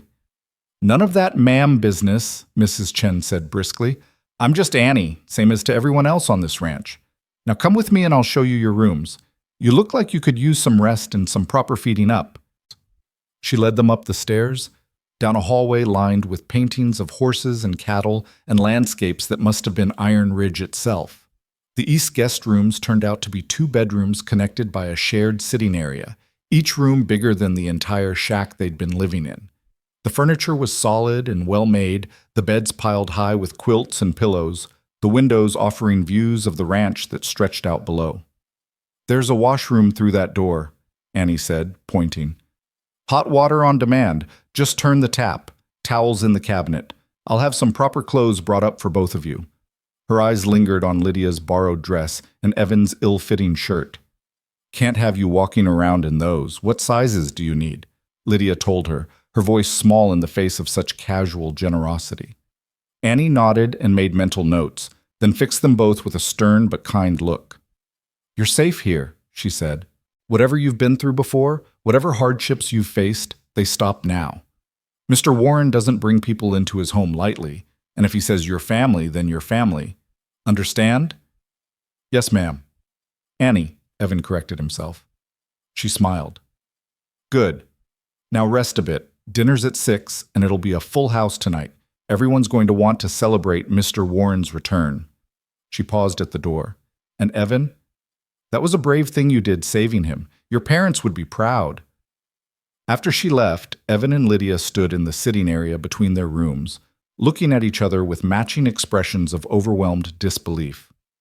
"This is real," Lydia said finally. "This is actually happening." "I keep thinking I'm going to wake up on my straw mattress back in Carthage," Evan admitted. Lydia crossed to the window, looking out at the ranch spread below them. "What if we don't fit here? What if we're just charity cases to them, and once the gratitude wears off, they realize they don't actually want us?" "Then we figure something else out," Evan said. "But Lydia, Nathan wasn't talking like someone who felt obligated. He was talking about futures and teaching me the business. That's not charity, that's investment." "In a 14-year-old boy with no education and no skills?" Lydia said. "With character," Evan corrected. "That's what Nathan said. He said character doesn't come around often. Maybe that counts for more than skills." Lydia turned from the window, and Evan saw the fear in her eyes, the vulnerability that she usually worked so hard to hide. "I'm scared," she admitted. "I'm terrified that this is too good to be true, that we're going to do something wrong and lose it all." Evan crossed to her and took her hands. "Then we'll be scared together, but we'll also try. We'll work hard and learn fast and show them they weren't wrong to bring us here. Deal?" She squeezed his hands tightly. "Deal." Dinner that night was unlike anything Evan had ever experienced. The dining room table could easily seat 20 people, and tonight it did. Caleb sat at the head with Nathan at the other end, and between them were the ranch foreman, the head wranglers, the cattle boss, the man who managed the breeding program, and a dozen others whose titles and names Evan couldn't keep straight. Evan and Lydia were seated near Caleb, positions of honor that made Evan's stomach twist with nervousness. The food came in waves, each dish more elaborate than the last. Roasted beef that had been raised right here on the ranch, potatoes cooked 3 different ways, vegetables that actually tasted fresh, bread that was still warm from the oven, and pies for dessert that made Evan want to cry. He ate slowly, trying not to embarrass himself, trying to remember the basic table manners his mother had taught him so long ago. Around him, the conversation flowed with the easy camaraderie of people who'd worked together for years. They asked Caleb about his ordeal, and he told them an abbreviated version that hit the key points without dwelling on the harder moments. He told them about waking in the alley with no memory, about Evan finding him, about the weeks spent in the shack while his mind slowly healed. "The boy gave me his last meal," Caleb said, and the entire table went quiet. "He was starving, they both were, and he gave me everything he had without hesitation. That's the kind of people they are. That's why they're here, and that's why they're staying." Evan felt every eye in the room turn to him. He wanted to disappear into his chair, but Nathan caught his gaze and gave him a small nod of encouragement. "Takes guts to do something like that," one of the foremen said, a grizzled man named Jack, who looked like he'd been working cattle since before Evan was born. "Most folks wouldn't have." "Most folks don't know what real hunger is," another man added. "But when you do, when you're living on the edge like that, giving away food is like giving away your life. Kids got spine." The praise felt uncomfortable but also warm, settling into Evan's chest like something he could hold on to. These were hard men, practical men who'd survived by being tough. If they thought he'd done something worth noting, maybe he had. After dinner, Caleb asked Evan to join him in his study. It was a smaller room off the main hall, lined with books and ledgers, with a large desk that dominated the space. Caleb settled into the chair behind it with visible relief, gesturing for Evan to take one of the chairs opposite. "Long day," Caleb said. "Yes, sir," Evan agreed. "Stop calling me sir," Caleb said with a slight smile. "It makes me feel ancient. Caleb is fine." "Yes, Caleb," Evan corrected himself. Caleb studied him for a moment, his expression thoughtful. "You're uncomfortable here.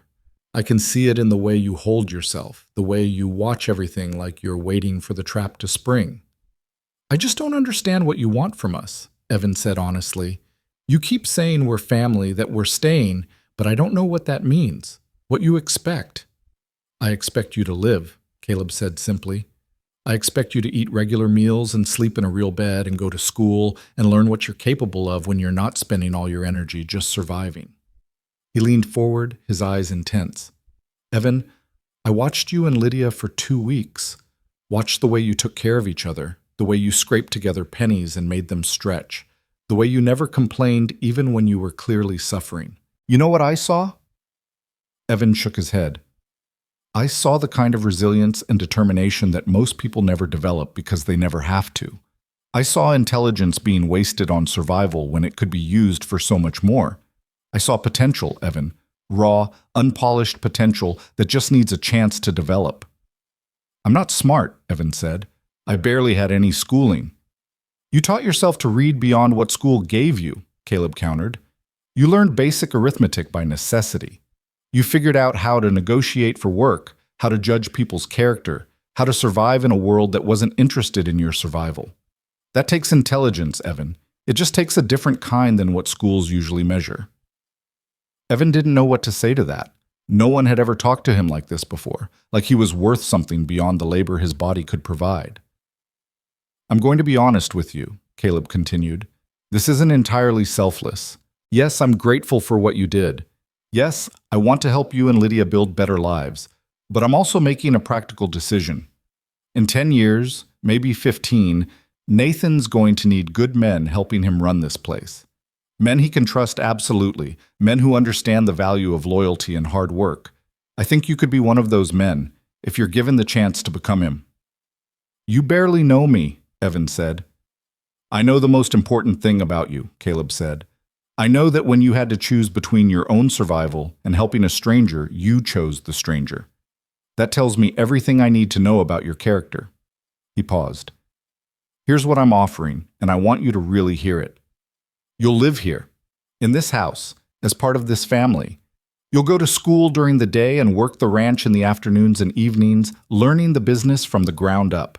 You'll earn a wage, a real wage, same as any hand, and that money will be yours to save or spend as you see fit.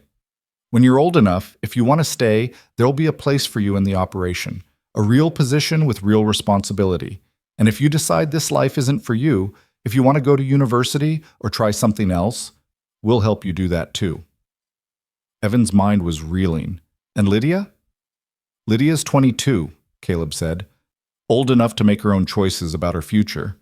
Annie's already asked if she'd be interested in learning household management, not as a servant, but as someone who could eventually manage operations for a large house like this. It's skilled work, respected work, and it pays well. But if that doesn't interest her, we'll find something that does. Maybe she wants to learn bookkeeping or horse breeding or any one of a dozen other skills that keep this ranch running. He smiled slightly. The point is, we're offering choices, opportunities, the chance to become whatever you're capable of being. Why? Evan asked again, because he still couldn't quite wrap his mind around it. Why invest this much in two strangers? Because 30 years ago, I was nearly a stranger who got a chance, Caleb said. My father had a small ranch, barely scraping by. A man named John Blackwell saw potential in us and offered my father a partnership, combining our herds and our land. That partnership became Iron Ridge. Without that chance, without someone believing we were worth investing in, none of this would exist. He gestured to encompass the ranch beyond the study walls. I'm just doing what John Blackwell did for my family, recognizing potential and giving it room to grow. Evan sat with that for a long moment, letting it sink in. This wasn't charity. It wasn't even just gratitude. It was something bigger, a philosophy maybe, or a way of seeing the world that Evan had never encountered before. I'll work hard, Evan said finally. Harder than anyone. I promise you that. I know you will, Caleb said. That's why I'm making the offer. He stood, moving around the desk to clap Evan on the shoulder. Get some rest. Tomorrow Nathan's going to introduce you to the ranch properly, show you how everything works. It'll be overwhelming at first, but you'll get your footing. I have faith in you. Evan left the study feeling like he'd just signed a contract with the universe itself, though no papers had been drawn up and no signatures exchanged. He found Lydia in her room, sitting on the bed and running her hands over the quilt like she couldn't quite believe it was real. Annie came by, Lydia said when Evan appeared in the doorway. She wants to teach me how they manage things here. Not cleaning and scrubbing, actual management. Ordering supplies, managing staff, handling accounts. She says I have a good head for figures. That's because you do, Evan said. She said if I learn fast, there might be a position for me as assistant house manager within a year. A real position, Evan, with a real salary. Lydia's eyes were bright with tears. I didn't dare hope for anything like this. Neither did I, Evan admitted. He sat beside her on the bed, their shoulders touching. But it's real. It's happening. We just have to trust it. I'm going to try, Lydia said. I'm going to try so hard. They sat together in the silence of that guest room that was nicer than anywhere they'd ever lived, two orphans who'd survived on scraps and determination, and they let themselves believe that maybe, just maybe, their lives were about to become something they'd never dared to imagine. Outside, the sun was setting over Iron Ridge, painting the valley in shades of gold and crimson. Somewhere in the bunkhouse, the ranch hands were settling in for the night, tired from honest work and satisfied with their pay. In the barn, horses whinnied softly as they were fed. In the main house, Caleb Warren sat in his study and thanked whatever forces had guided him to that alley where a starving boy with a plate of food had made a choice that changed everything. And in the East guest rooms, Evan and Lydia Holt began the slow process of believing they deserved this chance, this opportunity, this life that had opened before them like a door they'd never known existed. The world had shifted. The impossible had become possible. And tomorrow, the real work of building their futures would begin. Morning arrived with birdsong and the distant lowing of cattle, sounds so different from the harsh clamor of Carthage that Evan woke disoriented, momentarily unable to place where he was. Then memory flooded back and he sat up in the bed that was softer than clouds, looking around the guest room that still felt like something from a dream. Someone had left clothes on the chair by the door while he slept. Real clothes, not borrowed or ill-fitting, but trousers and a shirt, and even boots that looked like they might actually be his size. Evan dressed quickly, his hands shaking slightly as he buttoned the shirt. The fabric was sturdy but comfortable, broken in enough that it didn't feel stiff. The boots fit perfectly, and he wondered how Annie had managed to guess his size so accurately. He found Lydia already downstairs in the kitchen, sitting at a large wooden table with a cup of coffee steaming in her hands. She wore a simple dress of dark green that made her eyes look brighter, and her hair was pulled back in a neat braid. She looked up when Evan entered, and he saw his own cautious hope reflected in her expression. "Annie's making breakfast," Lydia said quietly. "Real breakfast, with eggs and ham and biscuits. I told her she didn't need to go to such trouble, but she said feeding people properly is her job, and she takes it seriously." Annie emerged from the pantry with an armload of supplies, setting them on the counter with practiced efficiency. "Morning, Evan. Coffee?" "Yes, please," Evan said, though he'd only had coffee a handful of times in his life and wasn't sure he actually liked it. She poured him a cup and set it in front of him, then went back to her cooking. The kitchen was warm and bright, with sunlight streaming through windows that overlooked the ranch yard. Evan could see workers already moving about their tasks, could hear the sounds of the ranch coming to life. Nathan appeared a few minutes later, looking like he'd been up for hours despite the early time. He poured himself coffee and leaned against the counter, his eyes assessing Evan with the same measuring look from yesterday. "Sleep well?" Nathan asked. "Better than I have in years," Evan admitted. "Good. You're going to need your energy. Today we're starting your education, and it's going to be comprehensive." Nathan took a sip of his coffee. "First lesson starts after breakfast. I'm taking you on a full tour of the ranch, showing you how everything works from the ground up. We'll cover the cattle operation, the horse breeding program, the hay fields, the equipment, all of it. You'll meet the key people who keep this place running, and you'll start learning what it takes to manage an operation this size." "I thought I was starting school," Evan said. "You are. The schoolhouse opens at 9 and runs until 2. After that you work. But today's Saturday, so no formal school. That means you get the full ranch experience." Nathan's expression was serious. "I'm not going to sugarcoat this, Evan. Ranch work is hard. It's dirty and exhausting and sometimes dangerous. The fact that you're living in the main house doesn't exempt you from that. If anything, it means you need to work harder to prove you belong here." "I understand," Evan said. "Do you?" Nathan's eyes were sharp. "Because some of the hands are going to resent you. They're going to see a kid who got lucky, who's living comfortable while they're in the bunkhouse. They're going to test you, push you, see if you break. You need to be ready for that." Evan met his gaze steadily. "I've been tested my whole life. I know what it's like when people think you don't deserve what little you have. I can handle it." Nathan studied him for a long moment, then nodded slowly. "I believe you can. Just remember, you've got nothing to prove to me or my father. You already did that. But you might need to prove it to yourself, and definitely to some of the men out there. So show them what you're made of." Breakfast was substantial enough to fuel a full day of labor, and Evan ate until his stomach protested. Then he followed Nathan out into the morning sun, leaving Lydia with Annie to begin her own education in household management. The ranch was even more impressive in full daylight. Nathan led him first to the main barn, a massive structure that could house 50 horses easily. The smell hit Evan first, that particular combination of hay and leather and horse that he'd encountered in smaller doses at the Carthage livery, but never at this scale. A man was working in one of the stalls, a wiry fellow, maybe 40 years old, with forearms like iron and hands that moved with expert confidence as he checked a horse's hoof. He looked up when Nathan approached, his eyes flicking to Evan with undisguised curiosity. "Morning, Tom," Nathan said. "This is Evan Holt. He's going to be learning the ranch, starting from the bottom up. Evan, this is Tom Brennan, our head wrangler. Best horseman in 3 counties, and he knows it." Tom straightened, wiping his hands on his trousers. "So you're the kid who saved the boss." "I helped him when he needed it," Evan said, uncomfortable with the label. "Heard you gave him your last meal," Tom said. "That true?" "Yes, sir." Tom grunted, his expression unreadable. "Well, that's either the stupidest or the bravest thing I've heard in a while. Haven't decided which yet." He turned back to the horse he'd been working on. You know anything about horses? A little, Evan said. I can ride, basic care, that's about it. Then you don't know much, Tom said bluntly. But I suppose that's what learning's for. You planning to put in the work, or you just here to play rancher while living in the big house? The challenge in his voice was clear. Nathan started to say something, but Evan spoke first. I'm here to work, sir. Whatever needs doing, I'll do it. And I'll do it right, or I'll keep doing it until I get it right. Tom looked at him properly then, really looked.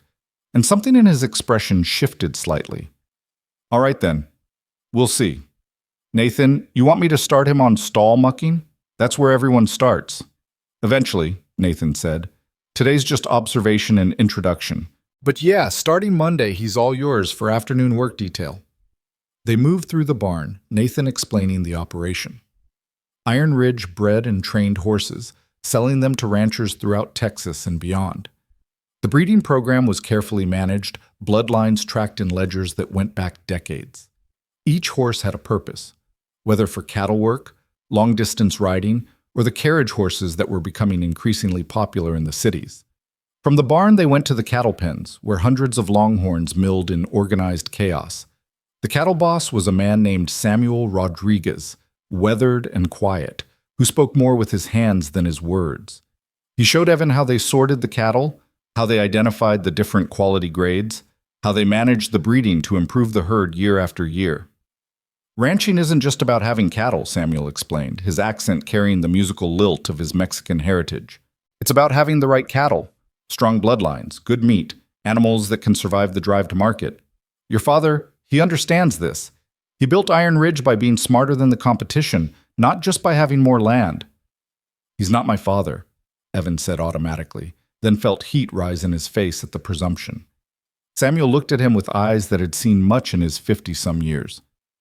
Maybe not by blood, but Senor Warren, he doesn't bring people into his home lightly. If he says you're family, then in the ways that matter, you are.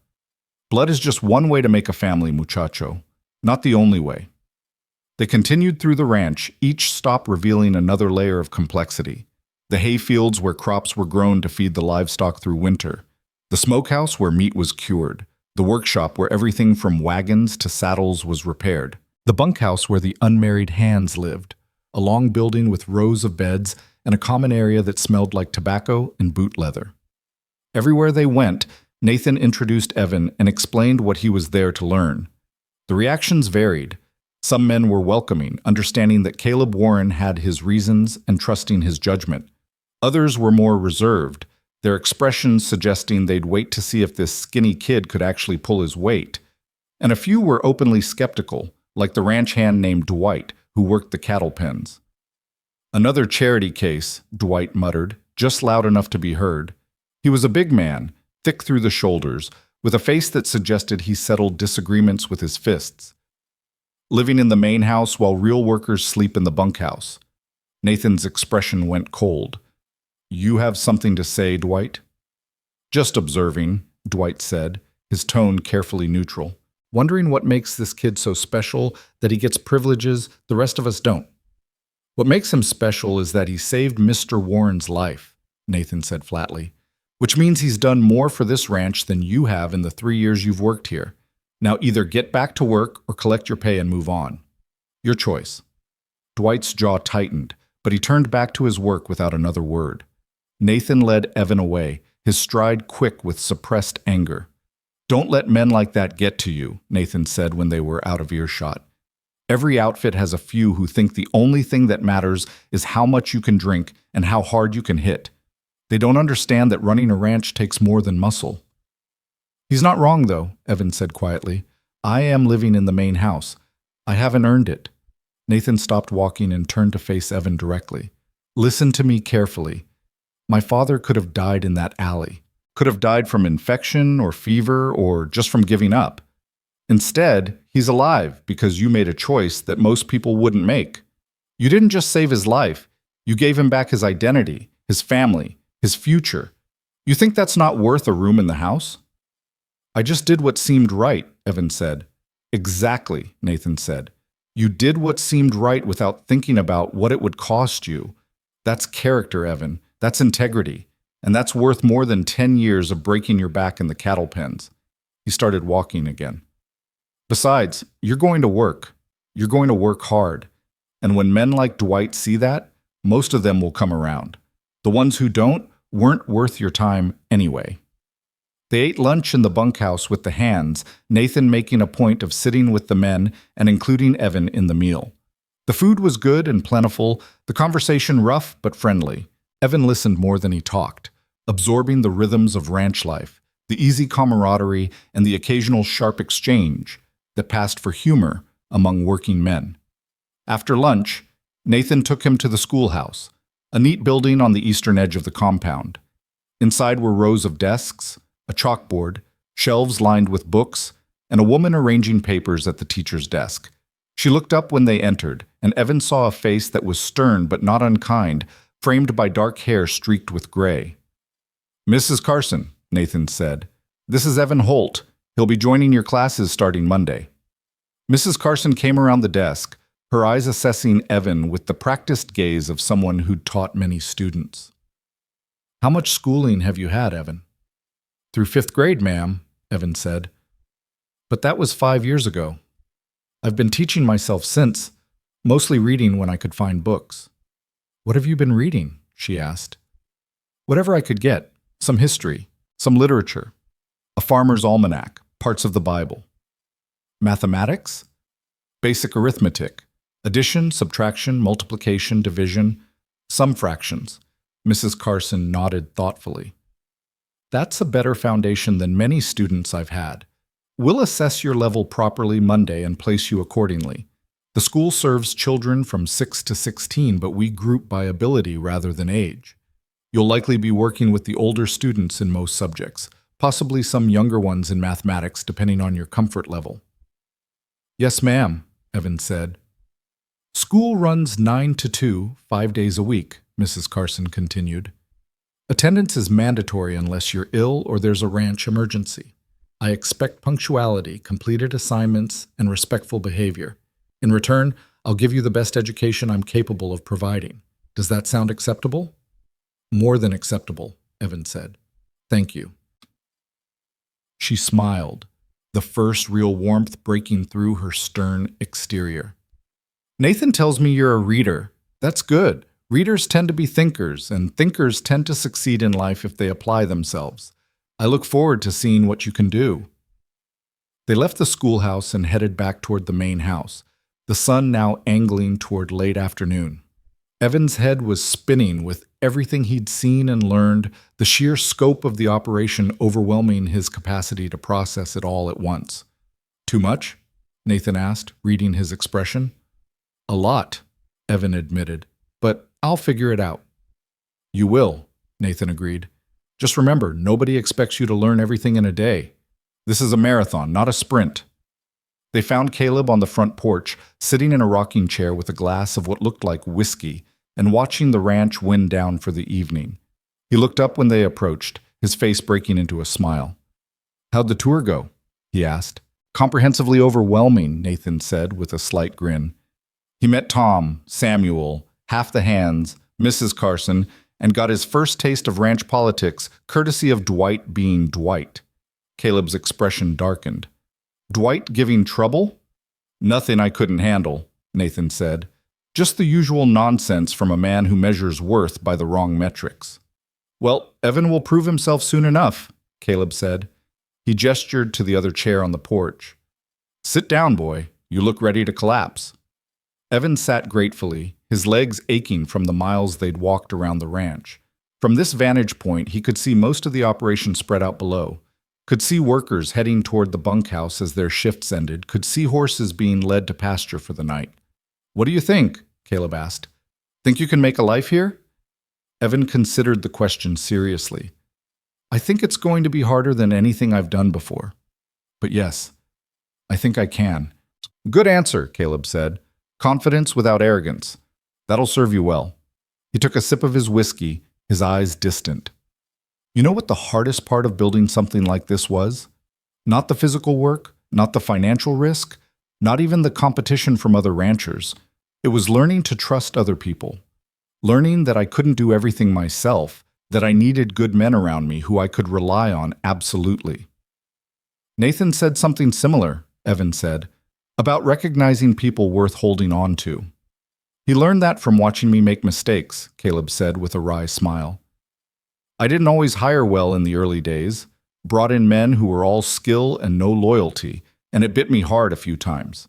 Lost a whole season's profit once because my cattle boss at the time decided to go into business for himself using my herd. He shook his head at the memory. After that, I started valuing character over credentials. Started looking for people who do the right thing even when it costs them something.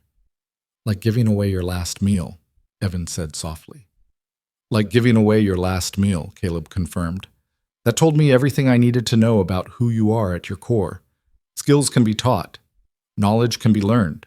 But integrity? That's something you either have or you don't, and you can't fake it under real pressure. He looked at Evan directly. You have it. So does your sister. That's why you're here, and that's why you'll succeed if you give yourself the chance. The dinner bell rang from inside, Annie's way of summoning everyone to the evening meal. They went inside where Lydia was already helping set the table, working alongside Annie with a naturalness that suggested she'd found her footing faster than Evan had found his. Over dinner, Lydia told them about her day learning inventory management and household accounts. Annie had walked her through the systems used to track supplies, manage staff schedules, and coordinate the complex logistics of running a house that fed dozens of people daily.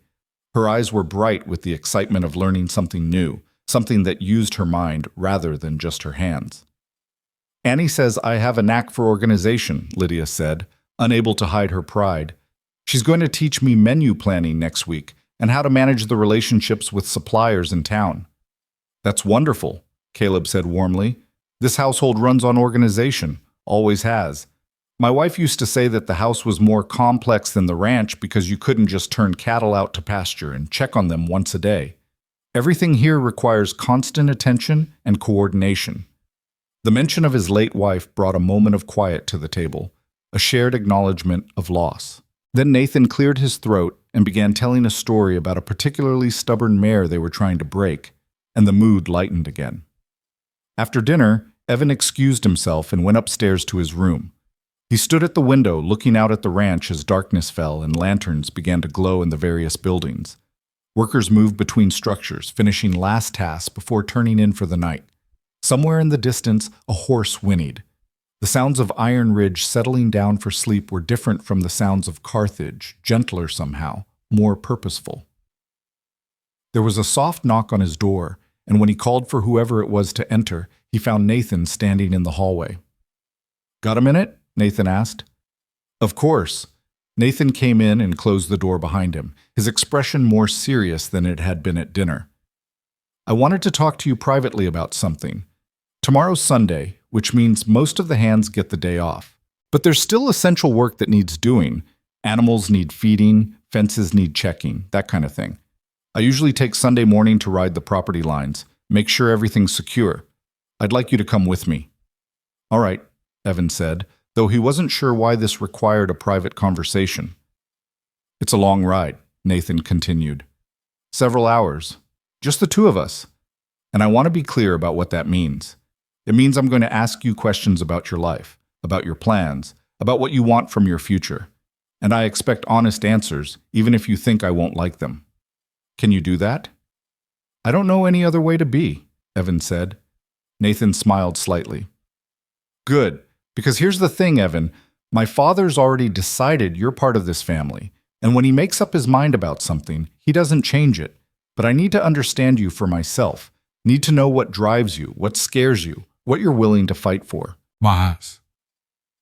Because someday this ranch is going to be mine to run, and I need to know if you're someone I can build that future with. The weight of it settled over Evan like a physical thing. Nathan wasn't just being friendly, wasn't just following his father's instructions. He was assessing, evaluating, deciding whether Evan was worth the investment not just of money and resources, but of trust. I understand, Evan said, and I'll answer anything you ask. I believe you will, Nathan said. He moved toward the door, then paused. For what it's worth, I'm already inclined to believe you're exactly what my father says you are. But I learned a long time ago that inclination isn't the same as certainty. Tomorrow's ride will give us both some certainty. After Nathan left, Evan sat on his bed and thought about what the next day might bring. Questions about his character, his values, his goals. Questions that would determine not just his immediate future, but potentially the entire trajectory of his life. He should have been nervous. Should have been terrified, actually. But instead, he felt something else. A calm certainty that whatever Nathan asked, whatever tests lay ahead, he would meet them honestly and let the chips fall where they may. Because that was the only way he knew how to be. Evan changed into the night clothes that had been provided and climbed into bed. The sheets were clean and cool, the pillow soft beneath his head. Through the window, he could see stars beginning to emerge in the darkening sky, bright and clear in a way they never were in Carthage, where smoke and dust clouded everything. He thought about the cornbread he'd given away, about the choice that had set all of this in motion. Wondered if his parents were somewhere watching, if they could see what had become of their son because he'd remembered their lessons about kindness and doing right by others. "I hope you're proud," Evan whispered to the darkness, to the memory of two people who'd loved him and shaped him and left him far too soon. "I hope I'm doing this right." The stars offered no answer, but somehow Evan didn't need one. He could feel the rightness of it in his bones, could sense that he was exactly where he was supposed to be. It wouldn't be easy. There would be challenges ahead, tests and trials and moments when he'd want to give up, but he'd survived worse. He'd survived hunger and loss and years of scraping by on the edges of society. He could survive success, too. Could rise to meet whatever Iron Ridge demanded of him. Could become the man that Caleb and Nathan believed he could be. With that thought warming him more than any blanket, Evan closed his eyes and let sleep take him. Tomorrow would bring new challenges, new questions, new opportunities to prove himself. But tonight, he was safe and fed and surrounded by people who'd chosen to believe in him. And that, he thought as consciousness faded, was more than enough. Sunday morning arrived with a gentleness that Evan was still getting used to, the kind of quiet that came from safety rather than emptiness. He dressed in the riding clothes that had been left for him, sturdy trousers and a shirt that could withstand brush and weather, and made his way downstairs to find Nathan already in the kitchen with 2 packed saddlebags and a thermos of coffee. "Ready?" Nathan asked, looking up from checking the supplies. "As I'll ever be," Evan said. They rode out as the sun was just beginning to paint the eastern sky in shades of pink and gold. Nathan on his bay gelding and Evan on the gentle mare from yesterday, moving at an easy pace that suggested they had all the time in the world. The ranch was quiet at this hour, most of the hands still sleeping off Saturday night, only the essential morning crew moving about with their tasks. They headed north, following fence lines that stretched toward the horizon. For the first hour, they rode in companionable silence, Nathan occasionally pointing out landmarks or explaining which sections of land were used for what purpose. Evan absorbed it all, trying to build a mental map of the vast operation that was Iron Ridge. When they stopped to let the horses drink at a creek that cut through the property, Nathan finally broached the conversation he'd promised. "Tell me about your parents," he said. "Not the fact that they died. I already know that. Tell me who they were." Evan leaned against a cottonwood tree, watching the horses nose at the clear water. "My father was a carpenter," he said slowly, pulling up memories he usually kept buried. "Not a fancy one, just someone who could fix what broke and build what was needed. He was good with his hands, patient. Used to say that wood had a grain and you had to work with it, not against it. That fighting the nature of a thing never ended well." "Sounds like a wise man," Nathan said. "He was," Evan agreed. "He taught me to think before acting, to consider what I was working with before deciding how to approach it. Said it applied to more than just carpentry." Evan smiled slightly at the memory. He was right. I've used that lesson in everything from fixing broken hinges to figuring out how to talk to people who had something I needed. "And your mother?" "She was the strong one," Evan said, his voice softening. "My father was patient, but my mother was steel-wrapped in kindness. She ran our household on almost nothing and made it feel like we had everything. She could stretch a single chicken into 3 meals, could make clothes last twice as long as they should have, could find ways to help neighbors even when we barely had enough for ourselves." He paused, swallowing past the tightness in his throat. "She used to say that being poor didn't mean being small. That how you treated people when you had nothing said more about your character than how you treated them when you had everything. Nathan was quiet for a long moment, then said, "That's where the cornbread decision came from." "Yes," Evan said simply. "I could hear her voice in my head when I saw your father in that alley, could hear her asking what kind of man I wanted to be, and I knew the answer, even if it meant going hungry." "Do you resent them?" Nathan asked. "Your parents, I mean, for teaching you values that made life harder?" Evan considered the question seriously. "No," he said finally, "because without those values, I'd just be another kid scraping by with no particular reason to be proud of myself. At least this way, when I look in the mirror, I know I'm the person they raised me to be. That counts for something." They remounted and continued riding, the sun climbing higher and the day warming around them. Nathan asked more questions, seemingly casual but clearly purposeful. What did Evan want from his education? What interested him beyond just survival? If he could be anything in the world, what would he choose?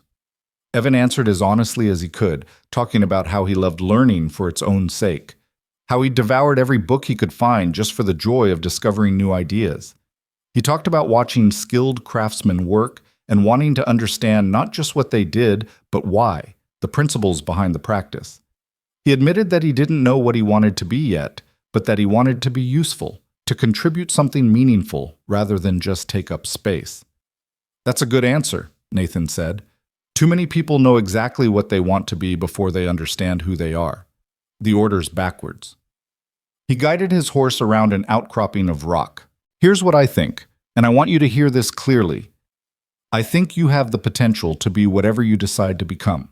Ranch manager, businessman, scholar, whatever calls to you. But potential without direction is just wasted energy. So what I'm offering is this. I'll help you find that direction.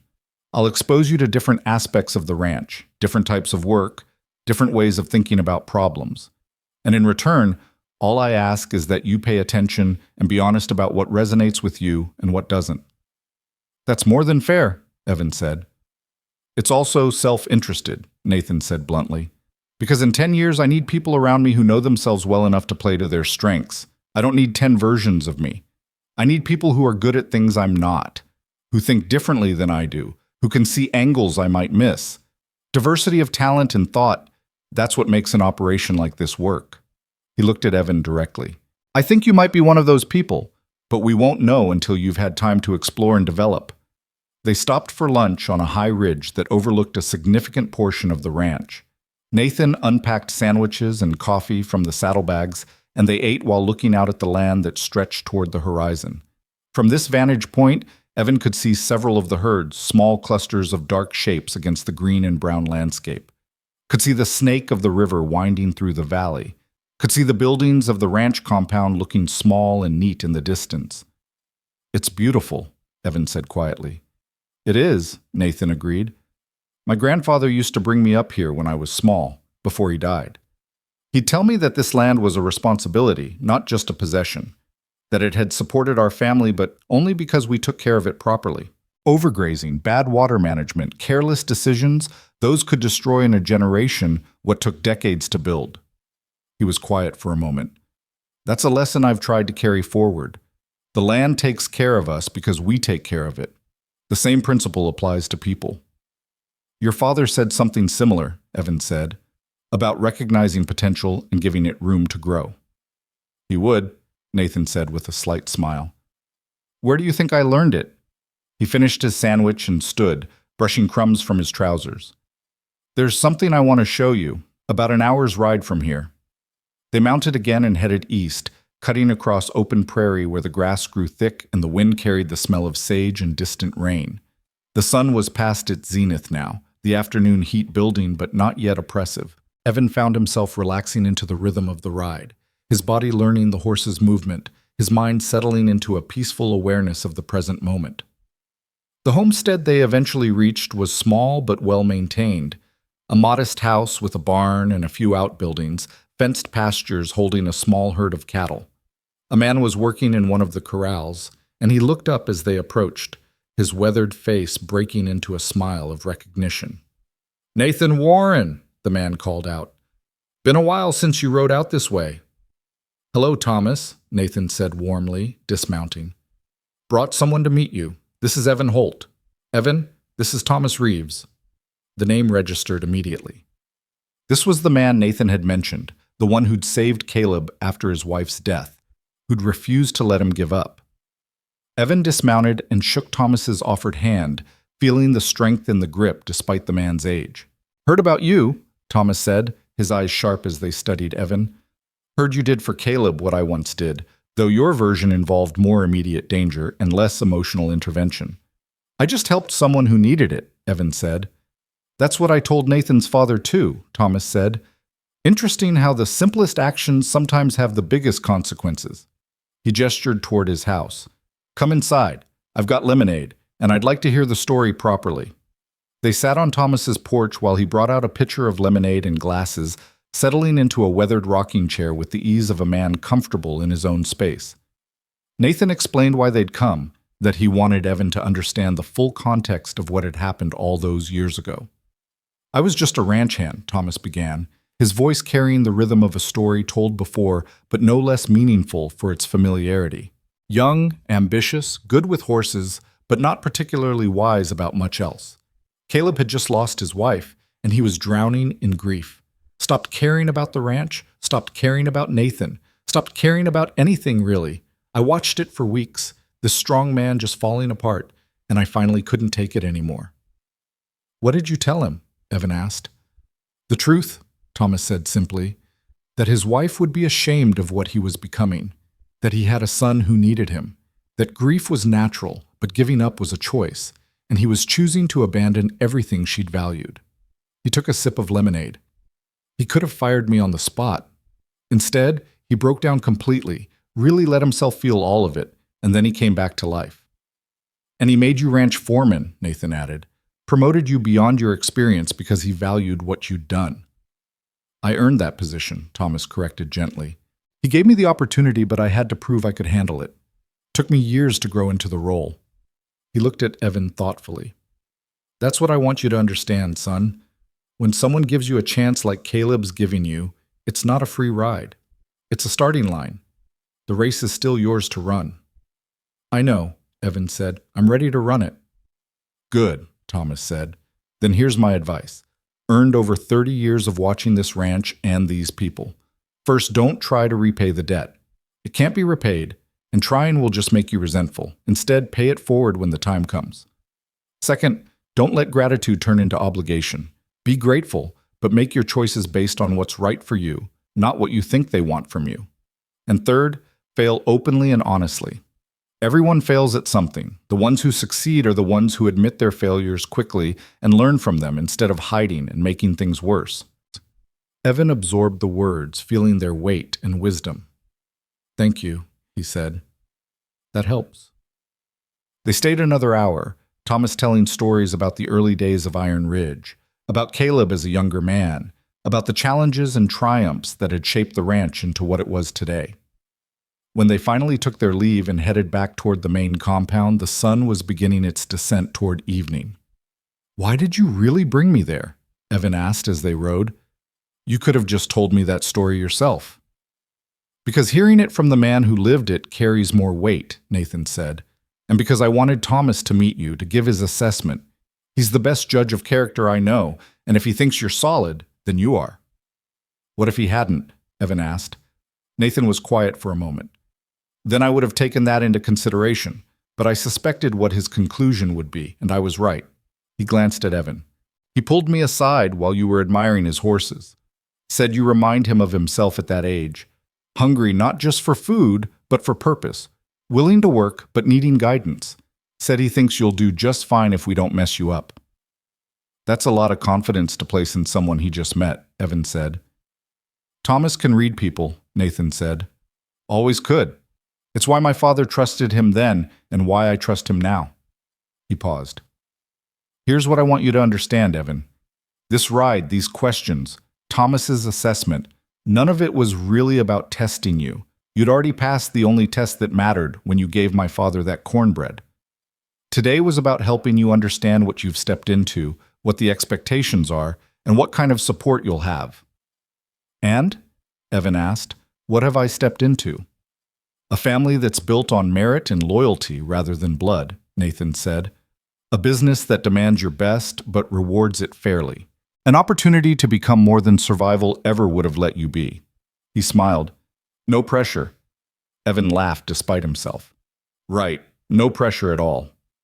They rode the rest of the way in comfortable silence, arriving back at the ranch as the workers were heading to dinner. Evan helped Nathan unsaddle and brush down the horses, learning the proper technique and the care that went into maintaining healthy animals. By the time they finished and headed to the main house, Evan felt like he'd completed something significant, though he couldn't have articulated exactly what. Dinner that night was festive. Annie had prepared a special Sunday meal, and Caleb had invited several of the senior hands to join them. The dining room was full of conversation and laughter, stories being swapped and good-natured arguments about cattle breeding techniques, and the best way to break a particularly stubborn horse. Evan sat between Lydia and Samuel Rodriguez, listening more than contributing but feeling increasingly comfortable in the flow of it all. Lydia was animated in a way he hadn't seen in years, telling Annie about a system she'd devised for tracking household inventory that would make ordering more efficient. Samuel was explaining to Caleb the details of a breeding program he wanted to implement, using terms that went over Evan's head but that clearly excited the older man. This, Evan realized, was what family sounded like. Not necessarily people who shared blood, but people who shared purpose and respect and genuine care for each other's well-being. He'd mourned the loss of his parents for 5 years, had accepted that family was something he and Lydia had lost forever. But maybe he'd been wrong. Maybe family was something you could build as well as inherit. After dinner, Caleb asked Evan to join him in the study again. This time when Evan entered, he found Nathan already there, and the expressions on both men's faces suggested this was more than just a casual conversation. Sit down, Caleb said, gesturing to one of the chairs. We need to discuss something important. Evan sat, his heart rate picking up slightly. Did I do something wrong? No, Caleb said quickly. Nothing like that.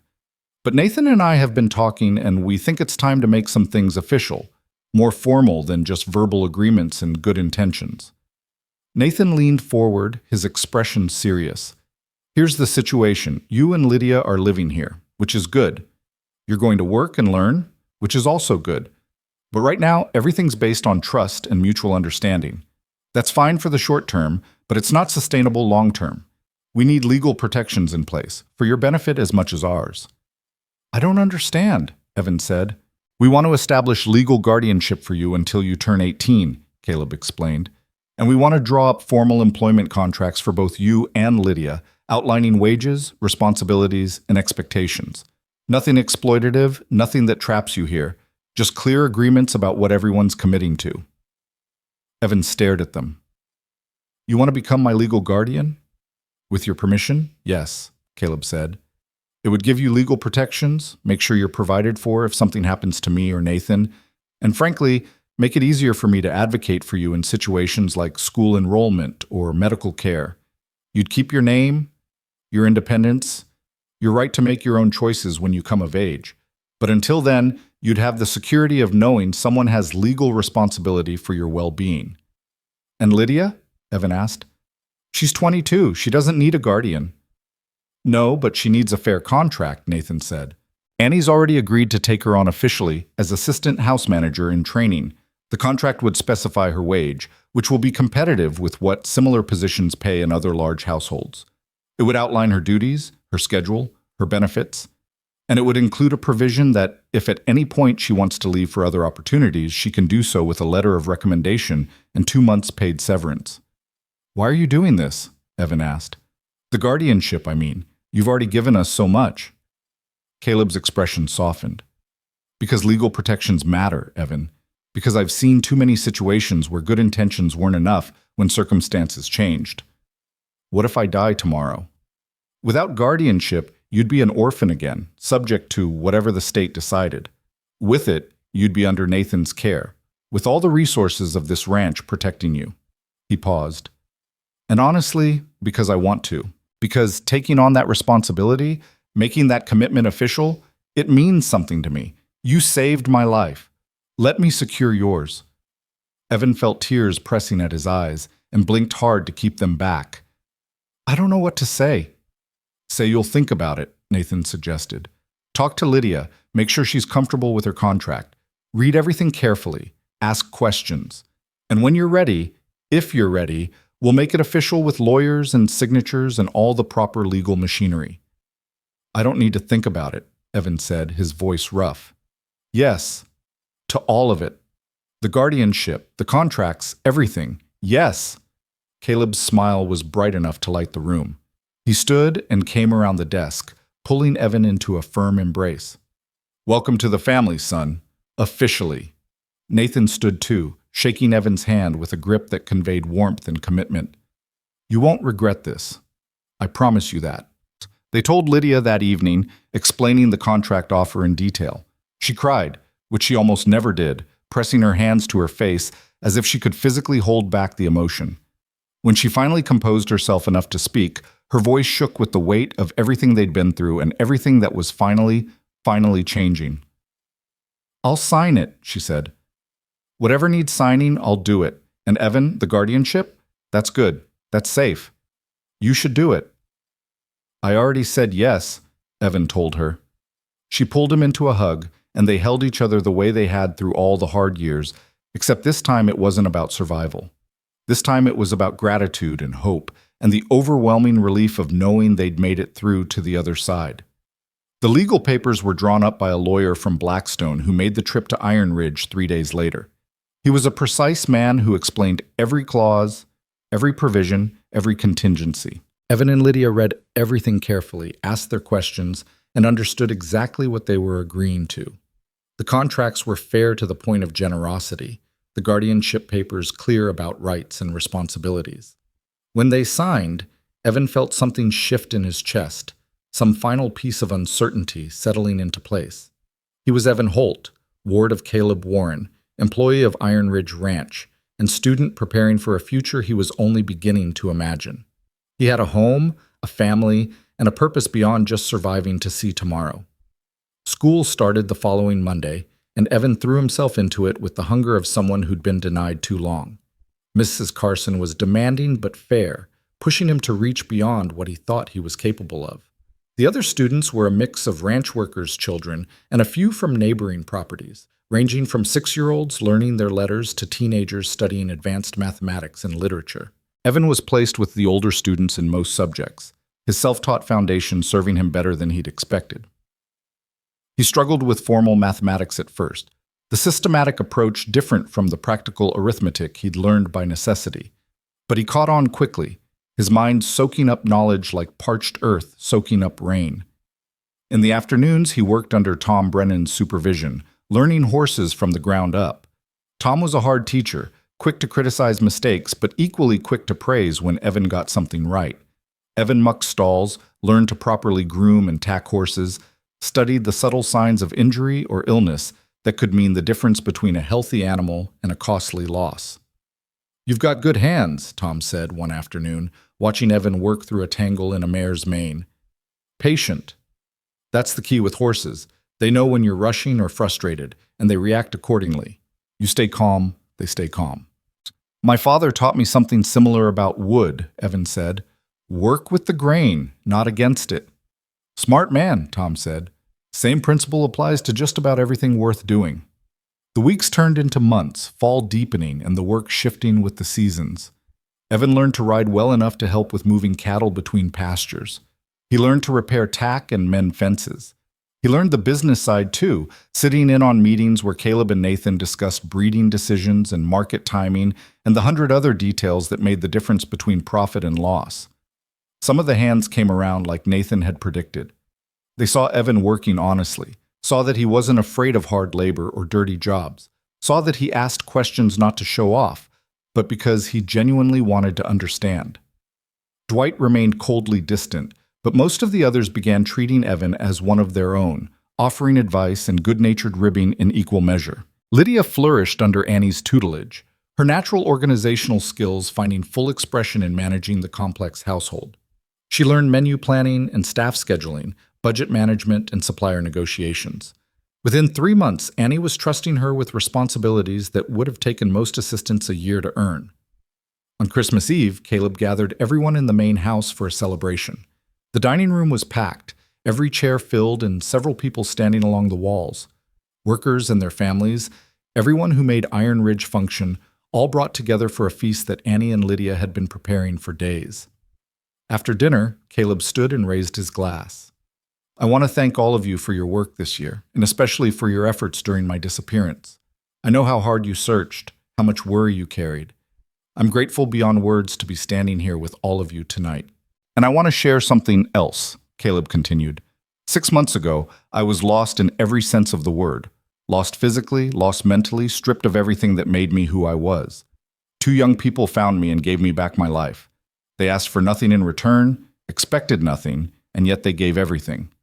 He looked at Evan and Lydia, his eyes bright with emotion. Tonight, I want all of you to know that Evan and Lydia Holt are not just employees of Iron Ridge. They are family. They have proven their character in ways that most of us never have to, and they have earned their place here 100 times over. The room erupted in applause and cheers, people raising glasses in toast. Evan felt his face flush hot, but Lydia squeezed his hand under the table and he managed to nod his acknowledgement without completely embarrassing himself. Later, when the celebration had wound down and most people had headed home or to their quarters, Evan found himself on the front porch with Nathan, both of them looking up at a sky so clear the stars seemed close enough to touch. "You did good today," Nathan said. "On the west fence repair. Tom said you're picking things up faster than most hands do." "I had good teachers," Evan said. "You also have good instincts," Nathan said. "That matters more than people think. All the teaching in the world won't help someone who doesn't have the underlying aptitude for the work." He was quiet for a moment. "I've been thinking about next steps. You're doing well in school, doing well with the ranch work, but I think it's time to start exposing you to the business side more directly. Starting in January, I want you to sit in on my meetings with Dad when we plan the spring breeding. Learn how we make those decisions, what factors we consider. Think you're ready for that?" "I'll do my best," Evan said. "I know you will," Nathan said. "That's why I'm offering." He turned to look at Evan directly. "You know what impresses me most about you? It's not how hard you work, though that's notable. It's not how fast you learn, though that's also impressive. It's that you haven't changed who you are despite the change in circumstances. You're still the kid who gave away his last meal. You just have more resources now to act on that instinct." "I had a good example," Evan said quietly. "My parents taught me that who you are matters more than what you have." "They taught you well," Nathan said. "Hold on to that as you grow. It'll serve you better than any skill we can teach you here." The winter passed in a blur of learning and work and growth. Evan's 14th birthday came and went, marked with a cake Annie baked and a set of leather work gloves from Tom that fit perfectly and were already broken in just enough to be comfortable. Spring arrived with its usual chaos of calving and branding and the endless work of maintaining a ranch the size of Iron Ridge. Evan was there for all of it, working alongside men twice his age, earning their respect through competence and attitude rather than the connection to Caleb that had brought him here. He learned to anticipate Nathan's needs during business discussions, to see patterns in the breeding records that suggested which bloodlines to emphasize, to read the subtle signs that indicated when a horse or cow was likely to cause trouble. On the 1-year anniversary of the day, Evan had found Caleb in that alley. A date that both of them remembered with crystal clarity even though neither had mentioned it. Caleb asked Evan to join him for a ride. Just the two of them, heading up to the same ridge where Nathan had taken Evan that first Sunday. They sat on the rocks overlooking the ranch, the June sun warm on their faces, and Caleb spoke quietly. "A year ago, I was nobody. No name, no memory, no future. Today, I'm sitting on my land with someone I consider my son, looking at a ranch that's thriving, and I'm so grateful I don't have words big enough to contain it. A year ago, I was starving," Evan said. "Today, I'm fed, educated, and planning a future that involves managing cattle herds and breeding programs. I'm grateful too." "Here's what I want you to know," Caleb said. "Whatever happens from here, whether you stay on this ranch for the rest of your life or decide to go to university or become a lawyer or a doctor or anything else, you'll always have a home here, always have family here. That's not conditional on you working for Iron Ridge. It's not dependent on you following any particular path. It's just true." "I know," Evan said, "and I think that's why I want to stay." Not because I feel obligated, but because this feels like where I belong. Caleb smiled, the lines around his eyes crinkling. That's exactly the right reason. He stood, offering Evan a hand up. Come on. Annie's making your favorite for dinner, and Lydia has some announcement she's been excited about all week. Something about Annie recommending her for a position managing a political household in Austin, though I'm hoping she turns it down because I don't want to lose her. She won't take it, Evan said with certainty. She told me last week she can't imagine leaving. This is home for her too. They rode back down to the ranch as the afternoon light turned golden, and Evan thought about how much had changed in a single year. How a choice made in desperation had become the foundation for everything good in his life. How giving away his last meal had gained him a feast that would last the rest of his days.